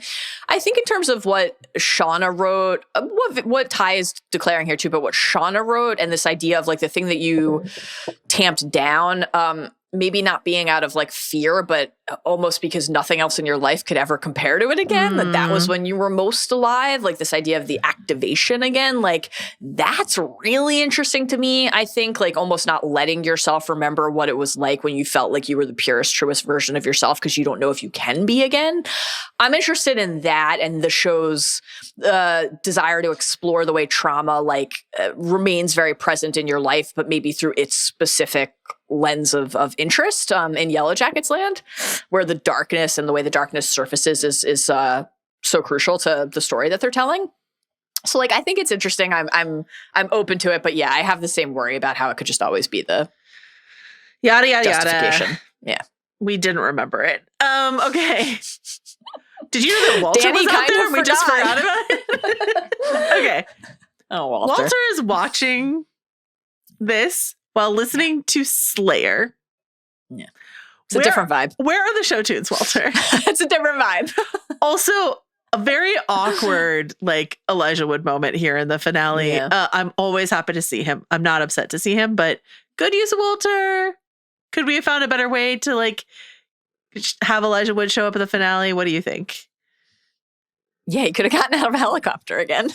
While some like anti-mame blares on the speakers or something like that. Okay. I want to shout out Bart Nickerson is, again, as we mentioned, directed this episode. I want to shout out the cut from whoever's choice that was, the editor, scriptwriter, whoever's choice this was. The cut of Mari getting butchered to Shauna heating up a Hot Pocket and swigging rum from the bottle in her throwing muses shirt was just like incredible stuff for me. Anything you want to say that we haven't already mentioned about the letter? Melissa's gravity defying letter? I guess I will. Okay. Actually, yes, I will say, because I'm not sure if either of us has mentioned this pod that this was just extremely silly. This was very, very silly. However, here is what I will say in defense of this reveal. It's another version of it's not supernatural. There's always another explanation, but like, was this person trying to kill me? Yeah, there's another explanation. There was a letter and it slid and I didn't see it, and then I went on this a rampage of inciting, compounding, exponentially catastrophic outcomes because I felt really sure that this thing was happening that wasn't. I think the mundane explanation being actually the explanation that maybe nothing nefarious or something less nefarious. I won't say nothing nefarious. Something maybe less nefarious than you cut the brakes, you left the phone, you did the freezer door, all of it. I think that the fact that just like a thing happened in your normal life and then you thought it was something extraordinary feels like always something that's interesting for the show to play with. And interesting for Shauna. I like that. And interesting for Shauna in particular to have to confront. Yeah. The reads from Misty and from Melissa to Shauna about who she is. Great stuff. Yeah.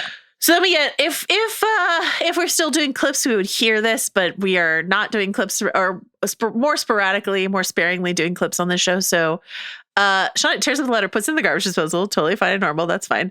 We get the flashback to the rabbit death, to Adam's death, to yanking the neck, like all his feral moments for Shauna, right? And then we get she's journaling, but really she's just writing on some Jolly Hitcher stationery. And she says, I've tried for years to remember what happened out there, to understand why it seemed like I couldn't remember so much of it, why none of us could. I'm finally starting to realize we can't remember it because at some point we became so alive in that place that we lost our capacity for self-reflection. The trauma people say survivors forget things to protect themselves because they were so horrible. But I think we can't or won't remember it clearly because we recognize deep down that we were having so much fun. That's the terrible truth we left out there buried, along with the people we called our friends, except it's all coming back to me now. The danger, the thrill, the person I was back then, not a wife or a mother. I was a warrior. I was a fucking queen. I let all of it slip away from me. It's time to start taking it back. Okay. Great. Yeah. Stuff. Really good. Yeah. Really good. Great writing. Phenomenal stuff.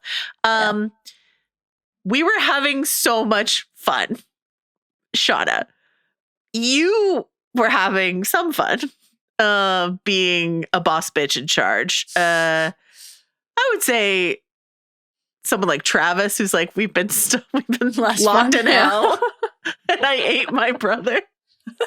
We ate a kid. But the fundamental idea of like that power we had then, that ecstasy, that all of that stuff that we got, that feral, fuck the patriarchy. Joel McHale is barely on the show because he is simply too masculine to survive out here. Travis gets to live because he's like a little soy boy drinking mushroom tea, like is... An interesting thing that the show has always had on its mind, that the show has done well and does really well here, I think. Totally. And I think that's why also this is like a delicious moment as a fan. We've talked a lot throughout the season about where we are with Shauna. And you know, I love what you said at the beginning about empathy specifically with Shauna. And I thought this was a great complicated moment to be a viewer of the show. And I found myself simultaneously proud of Shauna for being honest, excited more broadly about the show's continued interest in like a middle-aged woman saying, this is who I am and I'm not embarrassed by it and I'm not ashamed of it. Actually, I'm going to embrace who it is and it's up to everybody else to decide if they're okay with it or get out of my fucking way. Like I honestly love that part of it. And then also I was terrified by this. And like to see Shauna no longer held in check by herself, by an intact family unit, by some however flimsy idea of a pledge and a vow that they had all made when they got back to stay true to each other. Unburdened by her role of mother and wife and stuff like that. Like cut free. What will she do? What will she do? I'm excited, and I'm so excited that Misty is on the other team because, like, with love and respect to Ty, we'll see what Ty can do. We haven't, like, gotten the full scope of what Ty can do, but I know what Misty can do. And Misty v. Shauna is, and that's why I thought it was so interesting to come back to this end moment. Again, we talked about this. I loved this gnat on the mountain, Aerosmith moment, but the cut to Misty's smile, sort of framing it as this Misty victory, was so important in a show where Nat is no longer alive in the present timeline. So it's got to be like, and neither is Van. So in terms of like Team Gadget Girl, it's just Misty carrying the torch here. So like, Misty, you would have kept us there Shauna, forever, and I helped get us home. Yeah, great stuff. Okay. We already talked about the afterlife stuff. I had a moment where I thought I misinterpreted what Van says on the plane in the last episode, where I thought it meant we were going to get like, this is very Lost Brain of me, but like flashlight, like more plane-based stuff. And we would get to see like dead characters get to exist in some sort of afterlife thing. But it seems like that's not what they were going for at all. It seems like when Van was like, if this isn't the ending, then what happens? Where would be the fun in that? They're talking about like what actually happens in the afterlife per the interview that they gave THR. But I was sort of hoping we would get a like, you know what I mean? What's their bardo? What's their whatever? Anything you want to say about any theory corner stuff? Anything we haven't gotten to? I had to at least like get close to your episode runtime with Jodie. I couldn't be shown up in my own feed by Jodie Walker doing a supersized episode. About at the end of this Yellowjackets season. My goodness. Theory corner. I guess this is like, I mean, let's see, where was it? That's the terrible truth we left out there buried along with the people we called our friends. The sentence structure there, buried, I assume that means just literally they're talking about the dead people, the people who died and were buried there. But I did have a part of me that I was like, along with the people we called our friends go back? left behind? Like, are there, because we've been, excited, I think, and interested in that possibility. Like, are there going to be people who just don't get rescued? Yeah. Now I wonder if they have like enough time left to play with that idea. If there is only one more season left, perhaps it feels like, I don't know, a lot to introduce, but 10 episodes is not nothing. And maybe it's 20 and then that's actually a lot. So yeah, maybe it's two more seasons. Who knows? Last thing. Sorry. I would have, if I hadn't asked you this, I would have been like, we need to jump back on. Are Jeff and Callie with Randy? That's what I need to know. Is that where they're hiding out? Are they with Randy? Follow-up question for you, and I don't want to hurt your feelings. Mm-hmm. Is there a version of this show where Jeff is not in season 4? If the point is Shauna, unshackled, is there a version of the show? My God. I don't think they can resist using Warren Cole, but I do feel like sometimes the show gets a little like, Jeff is so good, we have to use him. Do you know what I mean? Yeah. And to that, I would say Jeff is so good, they have to use him. I mean, a similar thing could probably be said about Walter. So, like, okay. Don't worry, our favorite men will survive and hopefully be back in season 4. Best needle drop. Okay, so we already mentioned the Slayer needle drop in Walter's car. Yeah. There's this Sleepwalking, like, original track by Craig Worden and Anna Warunker. I don't know, Varunker. They seem like W names that would be V at the beginning of them. Varunker, Anna, maybe. Great stuff, Craig and Anna. Great stuff. A Marianne Faithfull track, which was great because Marianne Faithfull's voice is like so Yellowjackets. So great stuff. And then fucking Aerosmith, Living on the Edge. It's got to be Aerosmith, right? Like, how could it not be? This is an all-time needle drop for me in any show ever. I will forever think about Nat up on the mountain and Aerosmith kicking in. Like, I just thought it was great. So just a genuinely great moment. Hearing this needle drop, seeing Nat, thinking of all of those fucking Javi hunts with Travis up the summits, all the cartography work. Like, Nat being the best position to do that and then doing it. Is the assumption... It's Hannah's like, the reason you can't get it to work is you need to take it to higher ground. Is that was my assumption. That like they have this confrontation, we don't see what happened, where they switch clothing and stuff like that. But Hannah's like, the reason you can't, you got the doohickey, the thingamabob, and you put it in the who's what's it, but you're not getting any reception. You need to go to higher ground. And that's when Nat goes for a climb. Yeah. Maybe specifically as the ceiling bit of intel, it's like somebody telling another person about their idol on Tribal. It's like, I could just tell you that I actually like did what I had to do because I want to survive. But what if I actually helped you? What if I gave you information that you could use so that you left me alive and then you went and did this thing? That seems reasonable. Who answered the call? I don't know. Like, who is that? Is it a frog scientist? Is it another frog scientist? Is it? Could be. I don't know. And is it someone, is it Penny's boat or is it not Penny's boat? That's the question. You know what I mean? Is it someone they want to have rescued them or not? Hannah. Is she making it through season 4, episode 1? Now that Shauna knows what she did? We still haven't seen the like Mel and Jen got close to her stuff. I know. So I think she has to live a little longer than that. Okay. I feel like they could have been like, yeah, that happened. You missed yada, yada, yada. Yeah. Or that was just how someone remembered it, but wasn't true and never happened. No. Okay. This has been it for season 3 of Yellowjackets. We've had such a blast covering it. Thank you to everyone who like emailed us, tweeted at us, blue skied at us. You guys were just like really enthusiastic about our coverage of the show. We really appreciate it. Shout out to all the bad babies that I met at the Buffy the Vampire Slayer prom in Torrance, California 2 weekends ago, who all wanted to talk to me about Yellowjackets theories and their feelings on Shauna. It was very cute. So shout out to all of you guys. You're the best. And we will be back for Daredevil coverage. Yes. For the Last of Us coverage. Listen, if you've made it through the cannibal apocalypse and you're like, ugh, what do I do with myself now? Come on board the mushroom apocalypse. It's great. It's great. If you do not watch season 1 of that show, Mallory doesn't like horror and she loves The Last of Us. It's an incredible show. It's the best. We really, really recommend you watch it. Okay. hobbitsanddragons@gmail.com if you have thoughts and feelings you want to share with us about anything. Thank you too. We're double blessed. I know. My God, what a treat. Carlos Chiriboga and Stephen Ahlman are on this episode. An embarrassment of riches. The dream team. Yeah. Arjuna Ramgopal, thank you so much for everything you do. And to Jomi Adeniran for his work on the social, clipping something probably truly unhinged that we said about eating your friends from this episode of the podcast. We'll be back soon. Mallory, I'm so delighted to be reunited with you, even though we are long distance my now. darling. And I'll see you soon. Bye.